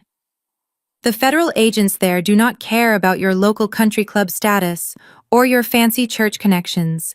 They only care about undeclared millions and massive tax fraud. I filled out the anonymous submission forms, quickly attaching the heavy financial ledgers, the Cayman Island routing numbers, and the fake Delaware Shell Company registration. I made sure every single document was perfectly legible and cross-referenced for the federal auditors to review easily. But I did not stop there. I opened a second tab and accessed the confidential tip line for the Federal Bureau of Investigation, specifically targeting the white-collar crime unit located in the Atlanta field office. I uploaded Kiara's fake medical credentials, the extensive wire fraud evidence, and the brutal extortion texts between her and Desmond. I hit the final submit buttons on both federal portals simultaneously. The large monitors flashed a bright green, confirming the successful receipt of the massive data packets. I leaned back heavily in my chair, my heart pounding a frantic rhythm against my tired ribs. The massive federal machinery was now officially in motion. However, I knew government bureaucracy moved incredibly slowly. A digital submission might sit in a queue for weeks before a single agent opened it. I did not have weeks. I had exactly 5 days until Harrison signed over a $2 million property to these monsters. I needed to force the feds to move faster. I picked up my cell phone and called Vance immediately. When he answered the phone, I gave him a very specific and highly urgent set of instructions to follow without asking any questions at all. Vance had spent 15 long years as a dedicated federal agent before going private. He still had powerful friends working in the bureau. Friends who owed him huge favors and trusted his sharp intelligence implicitly. I am sending you a fast courier with 2 encrypted flash drives, I told Vance clearly. One is for the lead investigator at the IRS. The other is for your direct contact at the FBI. Tell them this is a multi-million-dollar international Ponzi scheme involving charity fraud, and the perpetrators are planning to liquidate a massive commercial asset this coming Saturday night. Vance let out a low, deeply amused chuckle over the phone. Consider it completely done, Charmaine. They are going to absolutely love this case. The next few days felt exactly like walking through deep, freezing water. The tension in our house was unbelievably palpable. Julian and I went about our normal daily routines, carefully taking Maya to preschool, eating dinner quietly, and watching the evening news, but the air crackled constantly with heavy, unspoken anticipation. Our private security detail remained stationed safely outside. The armed guards were a constant reminder of the high stakes. I watched my sister's social media accounts closely like a hawk. Kiara was posting incessantly online. She uploaded bright photos of herself touring the Buckhead commercial property with a professional team of architects pointing at empty patches of green grass, pretending to plan where the fake pediatric recovery rooms would be built. Her daily captions were sickeningly sweet, publicly thanking our parents for their incredible generosity and praising God for the wonderful opportunity to expand her medical mission. Desmond commented on every single post with fake heart emojis. He played the perfect role of the endlessly supportive husband brilliantly. It was a masterclass in sociopathic deception. They were so incredibly confident in their scam. They genuinely believed they had won the war. They thought they had successfully neutralized me forever by smashing my business servers and threatening my young child. They thought the coast was completely clear to steal everything. On Thursday afternoon, the mail carrier dropped a large stack of letters through the brass slot in our front door. I sifted through the boring bills and junk mail until I found a thick, heavy white envelope. It was made of expensive cream cardstock. It was the official physical invitation to the estate gifting gala at the downtown Ritz-Carlton Hotel. The dark ink calligraphy was incredibly elegant, spelling out my parents' names proudly as the generous hosts. But securely attached to the back of the formal invitation was a bright yellow sticky note. The handwriting clearly belonged to my mother, Elaine. It was written in sharp, incredibly aggressive strokes that dug deeply into the soft paper. I stared at the note, my blood running completely cold at the sheer audacity of her nasty words. The note read, "You are strictly required to attend this gala and clap for your sister. We expect you to sit at table 3 and smile nicely for the professional photographers. We will not tolerate any more of your jealous outbursts or psychotic accusations. If you do not show up and support this family publicly, you can consider yourself permanently dead to us. Do not ever call us again." I read the awful note 3 times. The manipulative cruelty of my mother was truly astonishing. She was using the massive threat of permanent excommunication to force me into participating. She wanted me to be a quiet prop in Kiara's victory lap. She wanted me to sit down while Desmond stole millions just to protect the aesthetic perfection of the Wilson family image. I walked directly into the kitchen, grabbed a black pen, and pulled the RSVP card from the envelope. The card had a simple checkbox for attendance and a blank line to write the exact number of guests. I firmly checked the box that said joyfully attending, then I moved my pen down to the guest line. I did not just write Julian's name down there. That morning, Vance confirmed my family's absolute worst fears. His federal contacts had reviewed every file on the flash drives. The prosecutors were staggered by the sheer volume and undeniable precision of the digital evidence. They had immediately secured emergency warrants to freeze the offshore Cayman Island accounts and authorize full arrests. But they needed a highly controlled environment to execute the takedown smoothly without giving Desmond a chance to run or destroy devices. I smiled down at the cream cardstock. On the extra guest line, I proudly wrote the number 2. My +2 were not going to be friends. My +2 were going to be 2 senior federal agents from the United States government. I sealed the envelope tightly and quickly dropped it in the outgoing mail. They wanted a beautiful, unforgettable night of absolute high society drama. They were going to get exactly what they asked for right now. Saturday evening arrived with a heavy, suffocating humidity that clung to the Atlanta skyline. The downtown Ritz-Carlton was transformed into a fortress of extreme wealth and aggressive social climbing. Valets in crisp white uniforms sprinted back and forth across the pristine driveway, opening the heavy doors of armored Maybachs, custom Bentleys, and stretched limousines. Flashbulbs popped blindingly near the red carpet entrance as local society photographers captured the arrival of the city elite. I stepped out of our car, smoothing the cool fabric of my emerald green silk evening gown. I had chosen this dress specifically because it was sharp, elegantly structured, and felt exactly like a suit of armor. Julian walked around the vehicle and offered me his arm. He wore a perfectly tailored midnight blue tuxedo, his jaw set in a hard, uncompromising line. He looked less like a medical professional attending a charity dinner and more like a soldier preparing to walk directly into a hostile war zone. Behind us, another nondescript black sedan pulled up smoothly to the curb. 2 men stepped out. They wore standard dark evening wear, blending effortlessly into the massive sea of wealthy donors, but their rigid posture immediately gave them away to anyone paying close attention. They moved with a calculated awareness, their eyes constantly scanning the perimeter. These were my official +2 guests. Special Agent Miller from the Internal Revenue Service Criminal Investigation Division, and Special Agent Davis from the Federal Bureau of Investigation White Collar Crime Unit.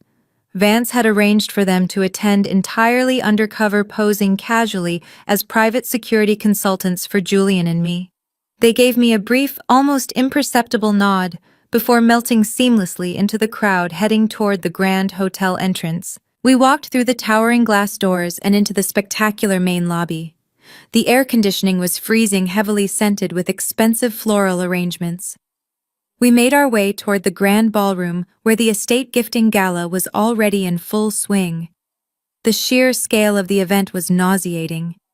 Massive crystal chandeliers hung from the soaring ceiling, casting a warm, golden glow over 50 circular tables draped in white silk. A classical string quartet played softly in the corner, entirely drowned out by the loud, boastful chatter of the attendees. I scanned the room and immediately spotted the guests of honor holding court near the main stage. Kiara and Desmond were completely surrounded by a flock of admiring politicians, wealthy socialites, and church board members. They were absolutely dripping in designer clothing, blatantly flaunting the wealth they had stolen from these exact people.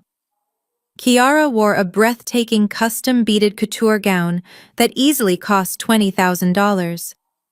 Around her neck sat a thick, sparkling diamond tennis necklace. Desmond stood proudly beside her, wearing a bespoke velvet dinner jacket and a rare luxury watch that practically blinded anyone who looked at it. They looked like royalty. They were laughing, sipping expensive champagne, and soaking in the absolute adoration of the crowd. Every single diamond, every thread of silk, and every drop of champagne was paid for by the Phantom Hospital beds in Delaware. As Julian and I approached the entrance of the ballroom, my mother stepped directly into our path, physically blocking us from walking any further. Elaine looked resplendent in a silver designer gown, but her face was twisted into a mask of pure, bitter contempt.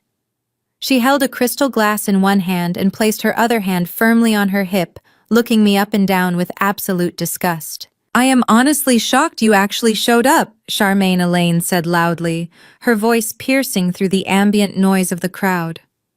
Several guests standing nearby turned their heads to watch the confrontation. "You usually find a way to ruin these beautiful moments for our family." "I promised I would be here, Mom," I replied, keeping my voice incredibly calm and perfectly level. "I would not miss this night for anything in the world." Elaine scoffed loudly, rolling her eyes. "Just make sure you stay out of the photographs. Tonight is about your sister. Look at her over there." She gestured grandly toward Kiara, raising her voice even louder so the surrounding donors could hear every single word. "She is a true angel on earth. Kiara makes so many incredible sacrifices for the motherland. She works her fingers to the bone saving dying children while you sit in a comfortable office counting your pennies. You should be down on your knees thanking God that you have a sister who brings such incredible prestige and honor to the Wilson family name." I looked past my mother, locking eyes briefly with Kiara across the crowded room. Kiara gave me a smug, victorious little wave. Desmond leaned in and whispered something in her ear, making her throw her head back and laugh. "You are absolutely right, Mom," I said softly, turning my attention back to Elaine. "Tonight is going to be incredibly memorable for the Wilson family name. We will all remember this night for the rest of our lives." Elaine glared at me, completely missing the heavy, dangerous promise hidden beneath my words. "Go find your assigned seats at table 3 in the back corner," she snapped, waving her hand dismissively. "And keep your mouth shut." Julian gently placed his hand on the small of my back, guiding me away from my mother and toward our assigned table. We walked through the maze of silk-covered tables, nodding politely to distant relatives and church acquaintances who offered us tight, uncomfortable smiles. The rumor mill had clearly been working overtime. Desmond and Kiara had successfully painted me as the bitter, jealous outcast, and the entire room was treating me like a volatile explosive they hoped would not detonate. We took our seats near the heavy velvet curtains at the very back of the room. Agents Miller and Davis sat down quietly at the adjacent table, nursing glasses of sparkling water, their eyes locked firmly on Desmond. The dinner service began. Waiters in white gloves served courses of caviar butter, poached lobster, and perfectly seared filet mignon. The extravagance was disgusting when you considered the supposed cause they were celebrating. I pushed the food around my expensive porcelain plate, my stomach completely tied in tight, anxious knots. For 2 excruciating hours, I sat there and watched the absolute peak of my family's arrogance unfold. Pastor Sterling took the stage and delivered a booming, highly emotional prayer, thanking the heavens for the miraculous healing hands of Dr. Chiara. He dramatically announced the church's $200,000 grant, presenting Desmond with a massive oversized novelty check right there on the stage. Desmond accepted it with a humble bow, wiping a fake tear from his eye. The crowd stood up and cheered wildly.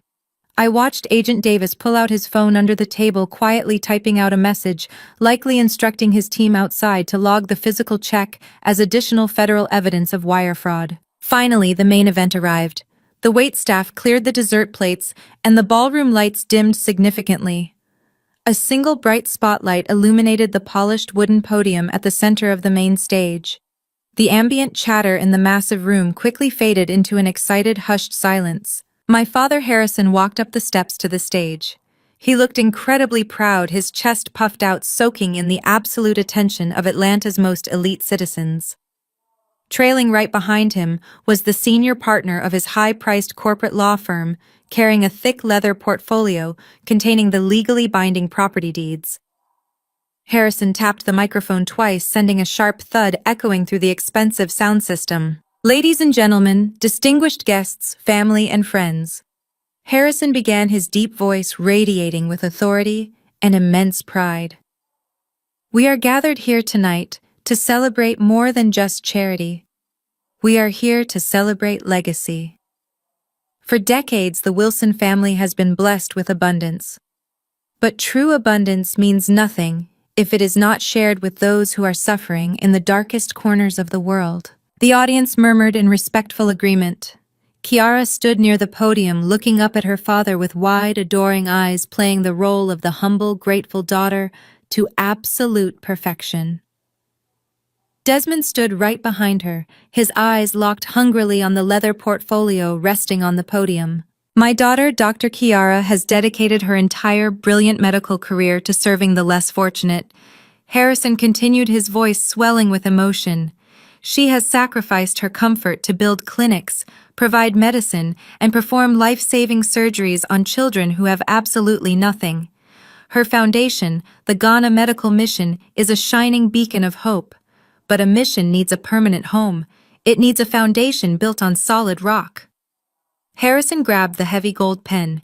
He smiled broadly at the audience. Just as the pen touches the paper, the audio system in the ballroom crackles. A sharp whine of feedback pierces the elegant silence. Harrison freezes the heavy gold pen, hovering a millimeter above the signature line of the legal deed. He taps the microphone aggressively, looking annoyed at the sound technician in the back corner. But the regular technician is no longer sitting at the soundboard.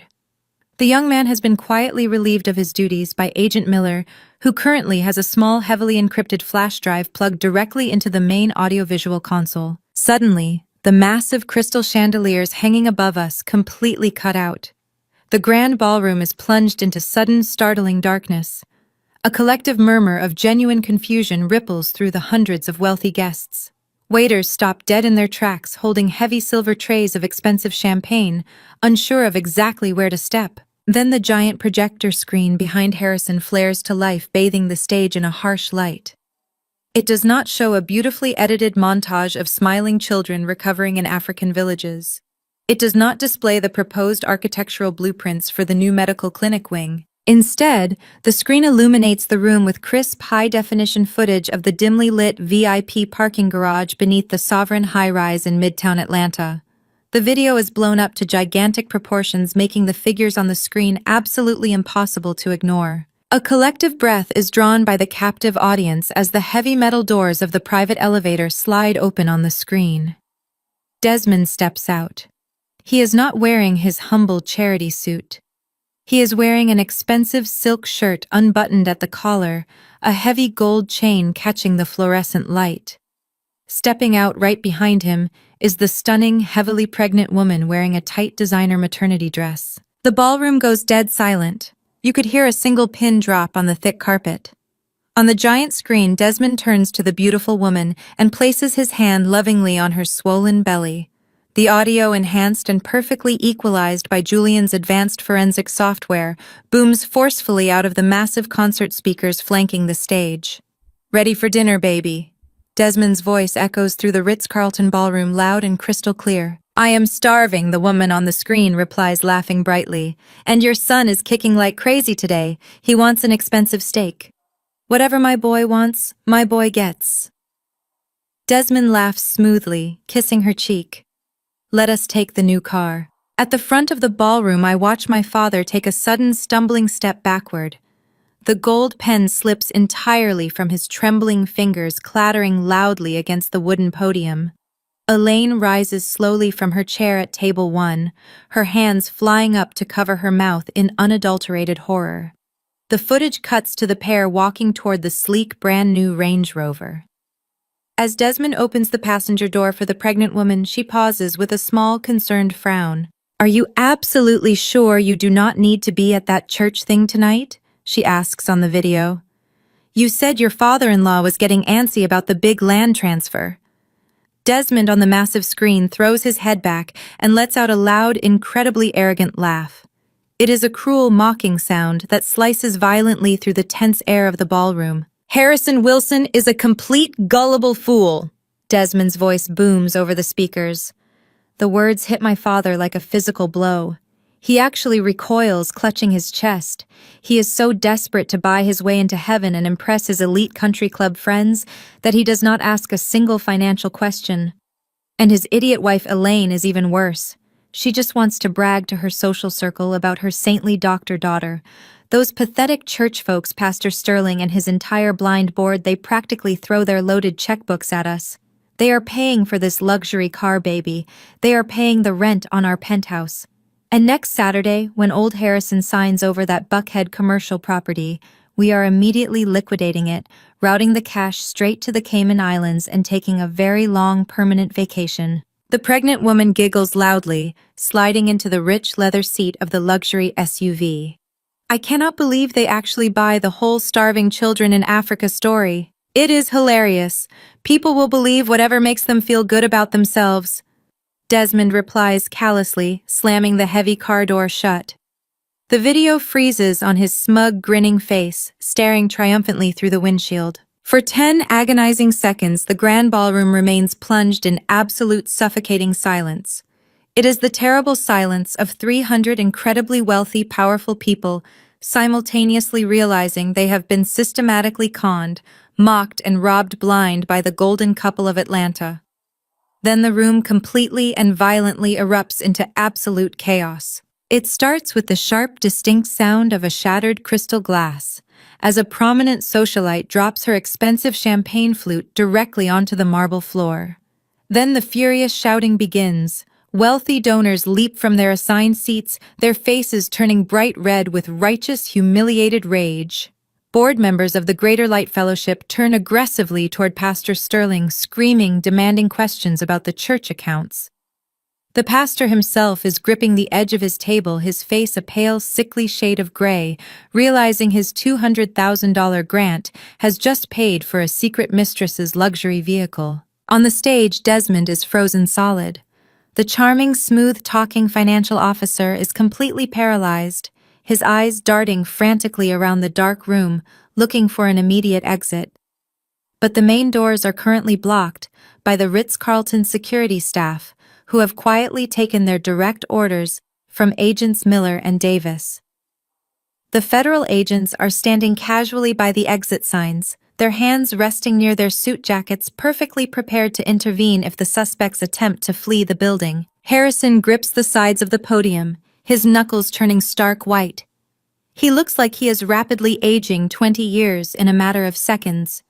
Elaine is hyperventilating, loudly falling back heavily into her chair as nearby socialites actively back away from her table, desperate to physically distance themselves from the explosive radioactive scandal.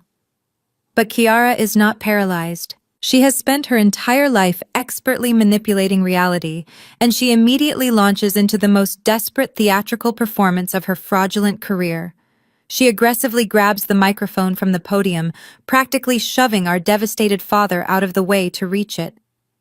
"Do not listen to this!" Kiara screams into the microphone, her voice shrill, high, and panicked, cutting right through the angry roar of the crowd. "It is a terrible lie. It is a complete malicious fabrication." The crowd stops shouting for a brief moment, confused by her sudden, fiercely aggressive outburst. Kiara points a violently trembling finger directly toward the back of the room, aiming it straight at the shadowy table where Julian and I are sitting. The spotlight operator, sensing the peak drama, wildly swings the bright white beam across the room, illuminating my emerald green dress and Julian's sharp tuxedo for everyone to see. "Look at her!" Kiara shrieks, hot tears streaming rapidly down her flawless face.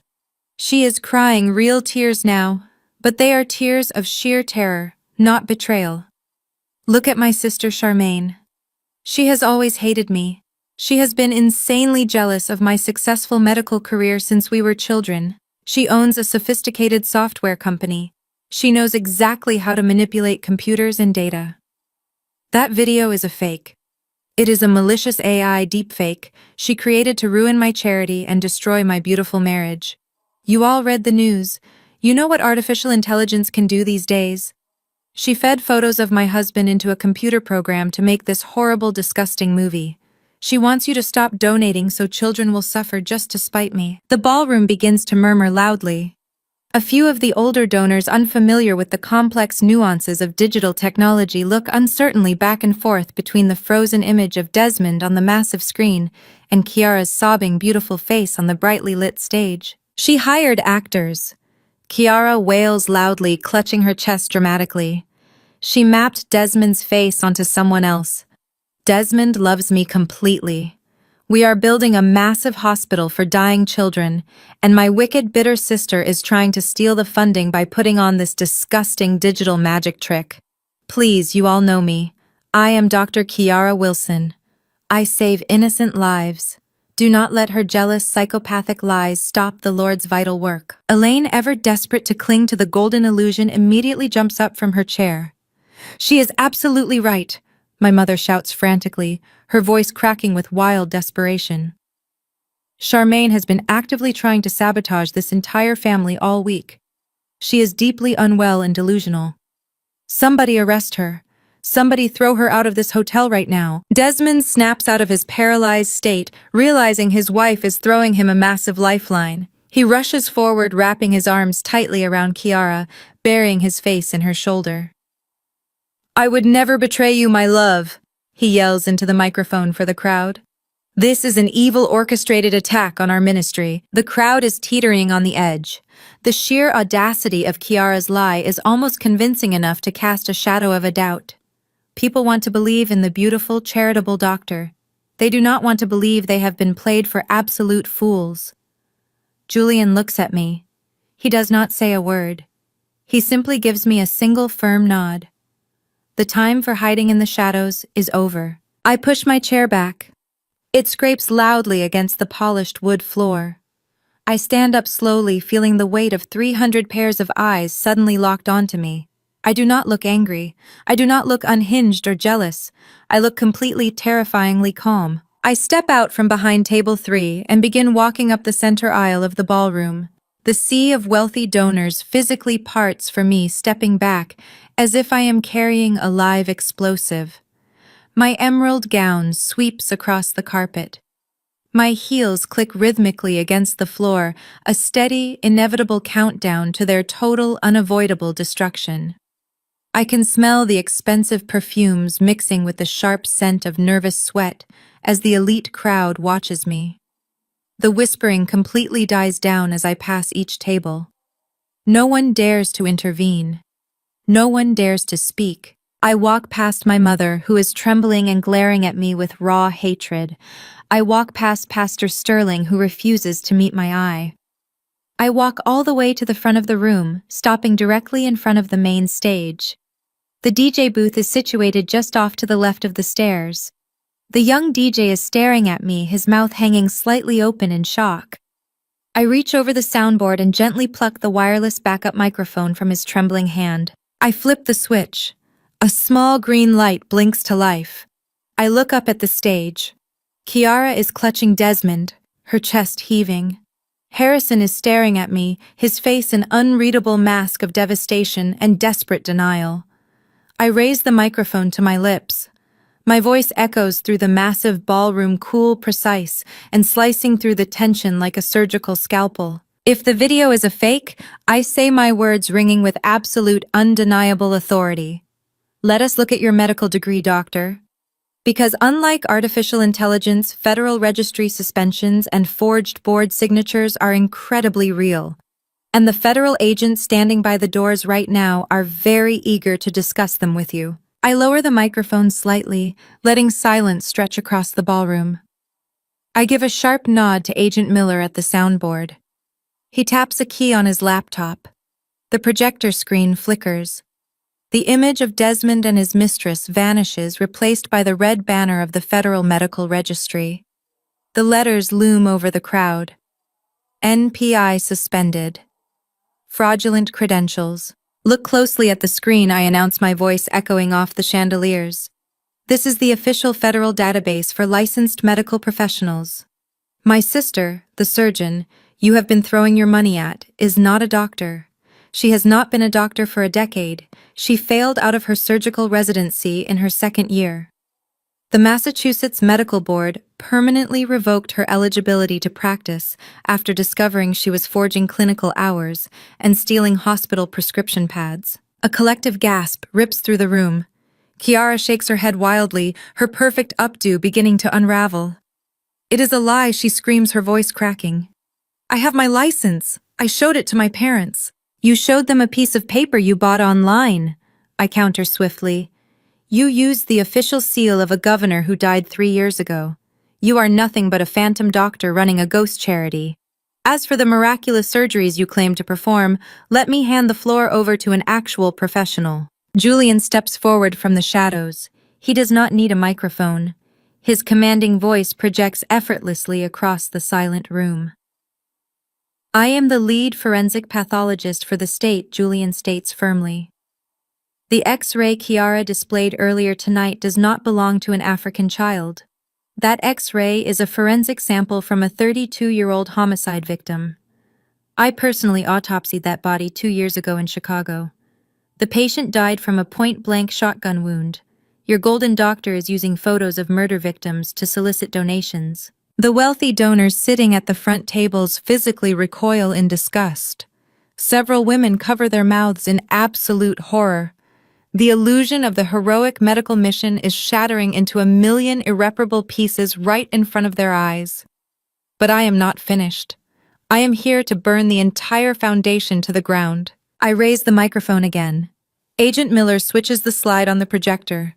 The screen now displays a highly complex, beautifully organized financial flowchart. It maps out every single dollar that has flowed through the Ghana medical mission over the last 3 years. You all thought you were buying hospital beds and high-grade antibiotics, I say, my voice dripping with cold precision. Let me show you exactly what you were buying. Desmond, acting as the chief financial officer, has been generating phantom invoices for years. He funnels your generous donations into a fake medical supply distributor registered to a cheap post office box in Delaware. There are no supplies. There is no clinic in Africa. I point toward the massive screen as the flowchart animates, tracing bright red lines from the Delaware Shell Company. Once your money hits Delaware, Desmond washes it and wires it directly into untraceable offshore accounts located in the Cayman Islands. He is running a massive international Ponzi scheme. Your money is paying for his luxury penthouse, his custom suits, and his secret family. Desmond looks like he is about to vomit. His smooth, arrogant facade has completely melted away, leaving behind a terrified, cornered criminal. He grips the edge of the podium, his knuckles stark white. But Kiara refuses to surrender. She falls to her knees on the stage, burying her face in her hands, launching into a fit of hysterical sobbing. "How could you do this to me, Desmond?" Kiara wails loudly, trying to shift the blame onto her husband. I trusted you with the finances. I wanted to help the children. You lied to me. You betrayed our marriage. I stare at my sister kneeling on the stage. The sociopathy of her performance is almost impressive. She is perfectly willing to throw the father of her nephew under a bus to save her own skin. Save the tears, Kiara. I say, my voice dropping to a dangerous, icy whisper that somehow carries across the entire room. You are not a victim. You are the Kyo architect of this entire criminal enterprise. I nod to Agent Miller one last time. The screen flashes again. This time it displays the crisp screenshots of the WhatsApp text messages I extracted from Desmond's old iPad. The text bubbles are magnified so that even the people standing at the back of the ballroom can read every damning word. Read the screen, I instruct the crowd. These are text messages between the happy couple from 6 months ago. Look at Kiara demanding her $50,000 allowance to tolerate Desmond's pregnant mistress. Look at Kiara reminding Desmond to generate new fake invoices to trick Pastor Sterling into handing over the church grant. The room reads the messages in stunned silence. I watch the exact moment the realization hits Pastor Sterling. The powerful church leader staggers backward, bumping hard into a waiter. His $200,000 grant was a bribe orchestrated by a fake doctor to fund a cheating husband's luxury lifestyle. His reputation is instantly obliterated. Kiara stops crying. The fake tears dry up immediately. She looks up at the screen, reading her own cruel words broadcasted to the entire Atlanta elite. The mask finally slips off completely. Her face turns cold and blank. She slowly stands up, smoothing the front of her expensive couture gown, realizing there is absolutely no escape from her digital footprint. At the edge of the stage, my father Harrison suddenly lets out a sharp gasp. He drops heavily to his knees, clutching his chest with both hands. His face turns an alarming shade of gray. The $2 million property deed lies abandoned on the floor next to him. His precious social standing, his flawless family legacy, and his immense pride have all been completely destroyed in less than 10 minutes. Elaine lets out a piercing shriek. She collapses backward into her chair, her eyes rolling back into her head as she begins to hyperventilate wildly. The matriarch who slapped me in a hallway to protect a fraud is now drowning in the catastrophic ruin of her own blind favoritism. You ruined everything, Desmond suddenly roars. The sound is completely animalistic, filled with raw, desperate panic. He leaps off the front of the stage, bypassing the stairs entirely. He charges straight down the center aisle, aiming directly at me. His hands are outstretched, his eyes wide with violent intent. He realizes his life is over, and he wants to take me down with him. I do not even flinch. I stand perfectly still. Before Desmond can take 3 steps toward me, Julian intercepts him. My brilliant forensic pathologist husband moves with terrifying speed. Julian steps into Desmond's path, grabs him by the lapels of his custom velvet jacket, and uses Desmond's own aggressive momentum against him. Julian twists his hips and throws Desmond violently over a nearby cocktail table. The table shatters instantly. Crystal vases, expensive champagne bottles, and delicate hors d'oeuvres explode across the marble floor in a chaotic shower of glass and liquid. Desmond crashes hard onto his back, the breath knocked completely out of his lungs in a loud wheeze. Julian drops a heavy knee directly onto Desmond's chest, pinning him securely to the floor amidst the broken glass. Julian grabs both of Desmond's wrists, twisting them sharply behind his back, completely neutralizing the threat in seconds. "Get off me!" Desmond screams, thrashing wildly under Julian's crushing weight. His voice is shrill and laced with terror. He spits blood onto the marble floor. "You cannot prove anything.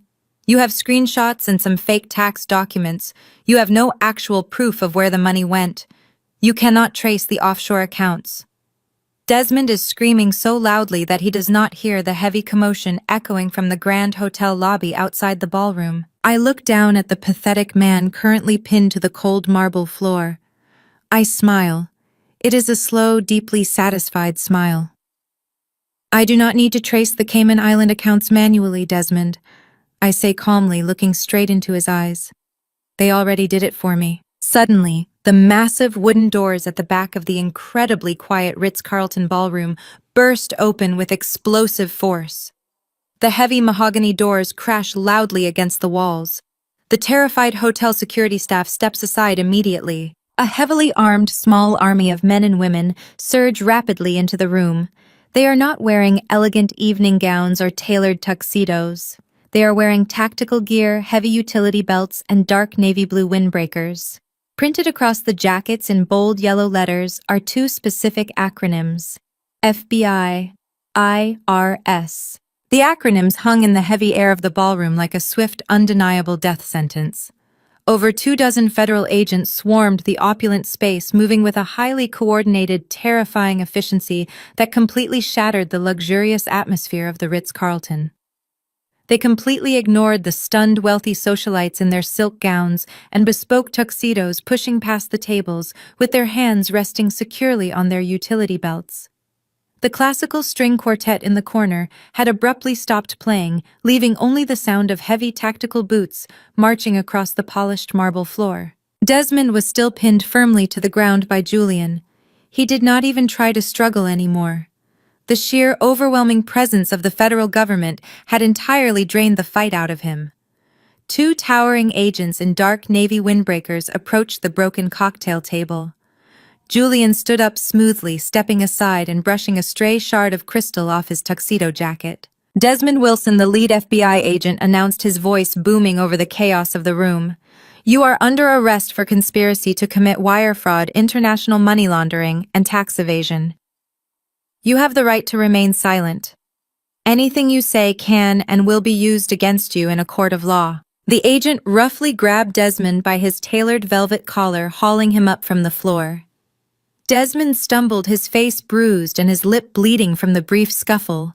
The sharp metallic click of heavy steel handcuffs ratcheting tightly around his wrists echoed loudly in the sudden eerie quiet of the immediate area. Desmond kept his head down, staring blankly at the floor, absolutely refusing to look at the hundreds of former admirers who were now glaring at him with pure, unadulterated disgust. On the main stage, Kiara was completely losing her mind. As two female federal agents quickly marched up the wooden stairs toward her, she began backing away wildly, her high heels catching on the heavy fabric of her expensive couture gown. "No, no, you do not understand," Kiara shrieked, holding her hands up defensively. "I am a doctor. I save children. You are making a terrible mistake. My sister did this. She is lying to you." Kiara Wilson, one of the female agents, said calmly, completely unfazed by the hysterical theatrical performance. "You are under federal arrest for medical fraud, forgery of state documents, and felony wire fraud. Put your hands behind your back immediately." "I will not," Kiara screamed, slapping the agent's hand away in a massive display of sheer entitlement. "Do you know who my father is? He plays golf with the governor. He will have your badges by tomorrow morning." The agents did not hesitate for a single second. They grabbed Kiara's arms with incredible, uncompromising force, twisting them firmly behind her back. Kiara wailed in shock as the cold steel cuffs snapped securely around her wrists, completely trapping her hands over the delicate, intricate beading of her $20,000 dress. The visual contrast was absolutely staggering. Atlanta's golden child, the saintly, untouchable medical savior, was now crying like a spoiled toddler in federal restraints. Mom Kiara sobbed frantically, looking desperately out into the crowd. "Dad, do something. Call the lawyers. Tell them to stop this right now. Please, Mom, do not let them take me." Elaine stood perfectly still near table 1. Her face was entirely drained of color, her eyes wide and sunken. For 35 years, my mother had relentlessly worshipped at the altar of Kiara's perfection. She had ruthlessly sacrificed my emotional well-being, my business, and my place in the family just to protect the flawless illusion of her favorite daughter.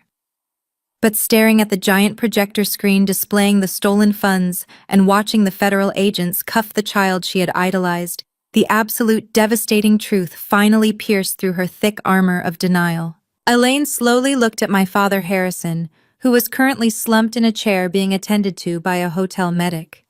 He was breathing heavily, his hands shaking violently as he stared at the unsigned $2 million property deed lying uselessly on the floor.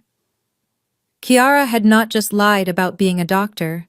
She and Desmond had been mere seconds away from stealing my parents' most valuable commercial asset, liquidating their retirement security, and leaving them completely bankrupt to fund a secret family. The profound betrayal was absolute and completely unforgivable. "Mom, please," Kiara begged again, tears streaming down her ruined makeup as the agents began forcefully marching her down the stairs. Elaine looked at Kiara. For the very first time in my entire life, I did not see warmth or fierce protection in my mother's eyes when she looked at her golden child. I saw only deep, horrifying shame. Elaine slowly turned her back. She deliberately turned away from Kiara, burying her face in her trembling hands, refusing to watch her daughter be paraded out of the room. "No," Kiara wailed, the sound completely shattering as she realized her ultimate shield had just abandoned her. "Mom, you cannot turn your back on me." The crowd of wealthy donors had finally recovered from their initial shock and immediately went into a frenzy. Dozens of smartphones were suddenly raised high into the air. The bright flashes of phone cameras illuminated the ballroom as Atlanta's elite eagerly recorded the massive downfall of the Wilson family empire. The footage of Kiara being marched out in handcuffs would be trending across every social media platform before the night was even over. Their pristine social reputation, the only thing my parents truly cared about, was being publicly executed in real time. Amidst the absolute chaos of the arrests, I noticed a figure trying to subtly slip away from the main action. Pastor Sterling was frantically weaving his way through the maze of tables, keeping his head down low, making a desperate beeline for the rear kitchen exit. He was gripping his leather Bible tightly, sweating profusely, clearly hoping to escape the ballroom before anyone associated him with the massive fraud. He almost made it to the swinging double doors. "Excuse me, Pastor," a sharp voice called out. Agent Davis stepped smoothly out from the shadows, physically blocking the exit path. He crossed his arms over his chest, looking the terrified church leader up and down with a cold, highly analytical stare. "Where exactly are you going in such a hurry?" Agent Davis asked casually. "I just need to use the restroom," Pastor Sterling stammered nervously, his charismatic preaching voice completely vanishing into a weak, high-pitched squeak. "This does not concern the church. We are victims here." "Right." Agent Davis nodded slowly, pulling a small notebook from his jacket pocket. "Well, we have a few questions about that $200,000 grant you just handed over to a known shell company. We also want to discuss the $50,000 donation you received yesterday morning, the one designated for the new church roof. We have reason to believe those funds were obtained through criminal extortion and bribery. You are going to need to come with us to the field office right now to make a highly detailed statement." Pastor Sterling's shoulders slumped entirely in utter defeat. He looked absolutely terrified as another agent stepped forward to escort him out of the building. The powerful, corrupt spiritual leader of the Greater Light Fellowship was going to be answering to federal auditors by midnight. I stood tall in the center of the devastated ballroom, watching the complete collapse of the syndicate that had tried to destroy me. Julian walked over and stood right beside me, wrapping his arm firmly and protectively around my waist. We did not say a word. We just watched. We watched the federal agents forcefully shove Desmond into the back of a dark SUV waiting outside the hotel lobby. We watched Kiara, still crying hysterically in her ruined couture gown, being pushed into the back of a separate federal vehicle.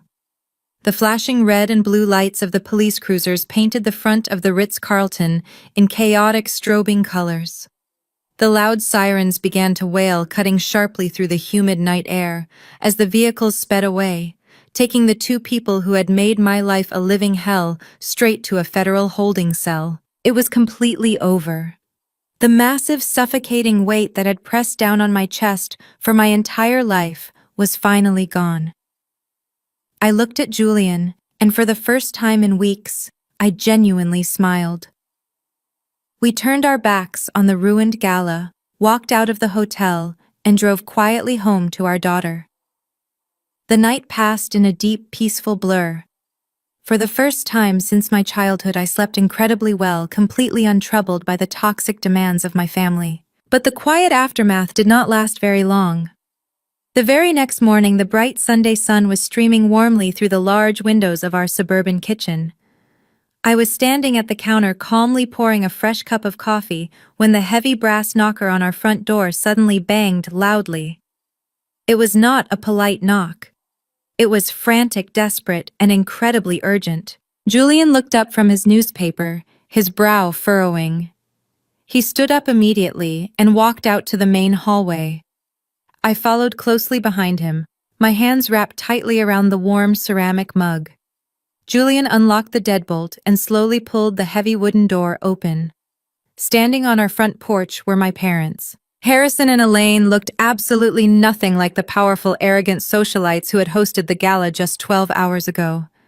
They looked like they had aged 20 years overnight.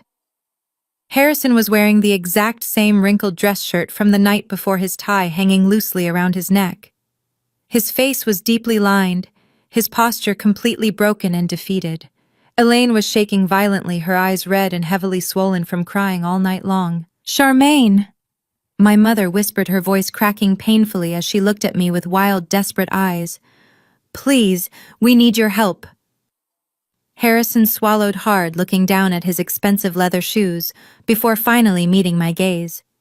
His pride was entirely gone, replaced by pure, unadulterated terror. "The feds froze all of our bank accounts this morning," Harrison admitted, his voice trembling heavily. "They say we are materially tied to the fraud because we hosted the events. The lawyers are demanding massive retainers we cannot pay. Our friends will not even answer our phone calls. Charmaine, please, you have to forgive us. We were so incredibly wrong about everything. You have to use your software company money to bail Kiara out and help us fight this. You are our only family left." I stood perfectly still in the doorway, staring at the two people who had gleefully thrown me to the wolves just days prior, completely absorbing the sheer, breathtaking audacity of their request. "You want me to pay for her defense?" I repeated slowly, my voice completely devoid of any recognizable emotion. "You want me to use the software company you publicly mocked for an entire decade to bail out the convicted fraudster who literally tried to ruin my life yesterday?" Harrison stepped forward, his hands clasped tightly together in a desperate, pathetic gesture of begging. "Charmaine, you simply do not understand the absolute catastrophe this is causing our family. Our faces are plastered across the front page of every single local newspaper in Atlanta. The country club suspended our membership, pending a formal board review. Pastor Sterling is throwing us under the bus to save his own miserable reputation. If Kiara goes to federal prison, the Wilson name is permanently destroyed. You have the immense financial resources to hire the best white-collar criminal defense firm in the state. We can control the public narrative. We can say she was manipulated by Desmond." I looked at my father. This was the man who had mercilessly extorted me for $50,000 just to protect a lie. He was so completely obsessed with social optics that he did not even care his favorite daughter was a ruthless criminal. He only cared that his wealthy country club friends knew about it.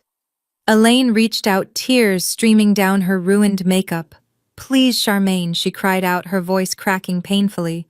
"Please save your sister." I gently but firmly brushed my mother's trembling hand away. I took a deliberate, heavy step backward into my own home, physically creating an uncrossable boundary between my peaceful sanctuary and their toxic chaos. "She is not my sister," I said, my tone incredibly calm and completely absolute.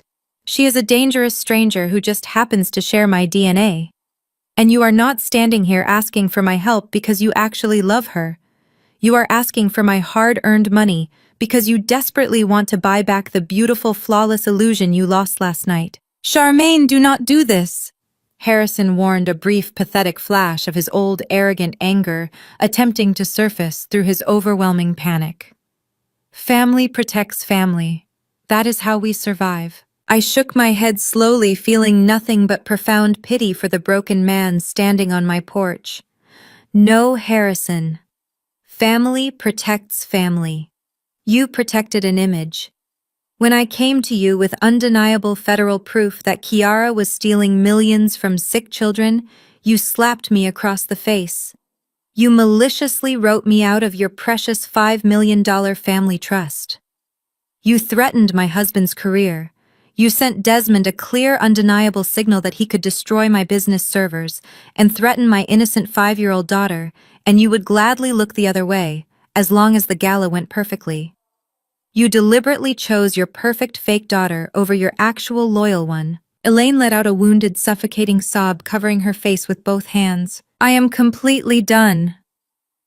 I continued, feeling a profound, incredible sense of absolute closure settling deeply over my heart. I will not give you a single cent for legal defense. I will not attend any upcoming court proceedings. I will not answer any more of your phone calls. I am officially cutting you out of my life completely and permanently. If you ever step foot on my property again, I will have the armed security detail outside escort you away. I reached for the heavy brass handle of my solid wooden front door. Charmaine, wait, Elaine begged, reaching out one last desperate time. I did not wait. I looked at the two toxic people who had given me life but had never given me genuine love, and I closed the door firmly in their faces. The heavy metal deadbolt clicked into place with a loud, incredibly satisfying snap. I turned around in this quiet hallway. Julian was standing near the kitchen entrance holding 2 fresh cups of black coffee. He walked over and handed me a warm mug, kissing my forehead gently. "It is finally over," Julian said softly. I took a deep, refreshing breath, tasting the rich, dark coffee and the incredible, unmatched sweetness of genuine freedom.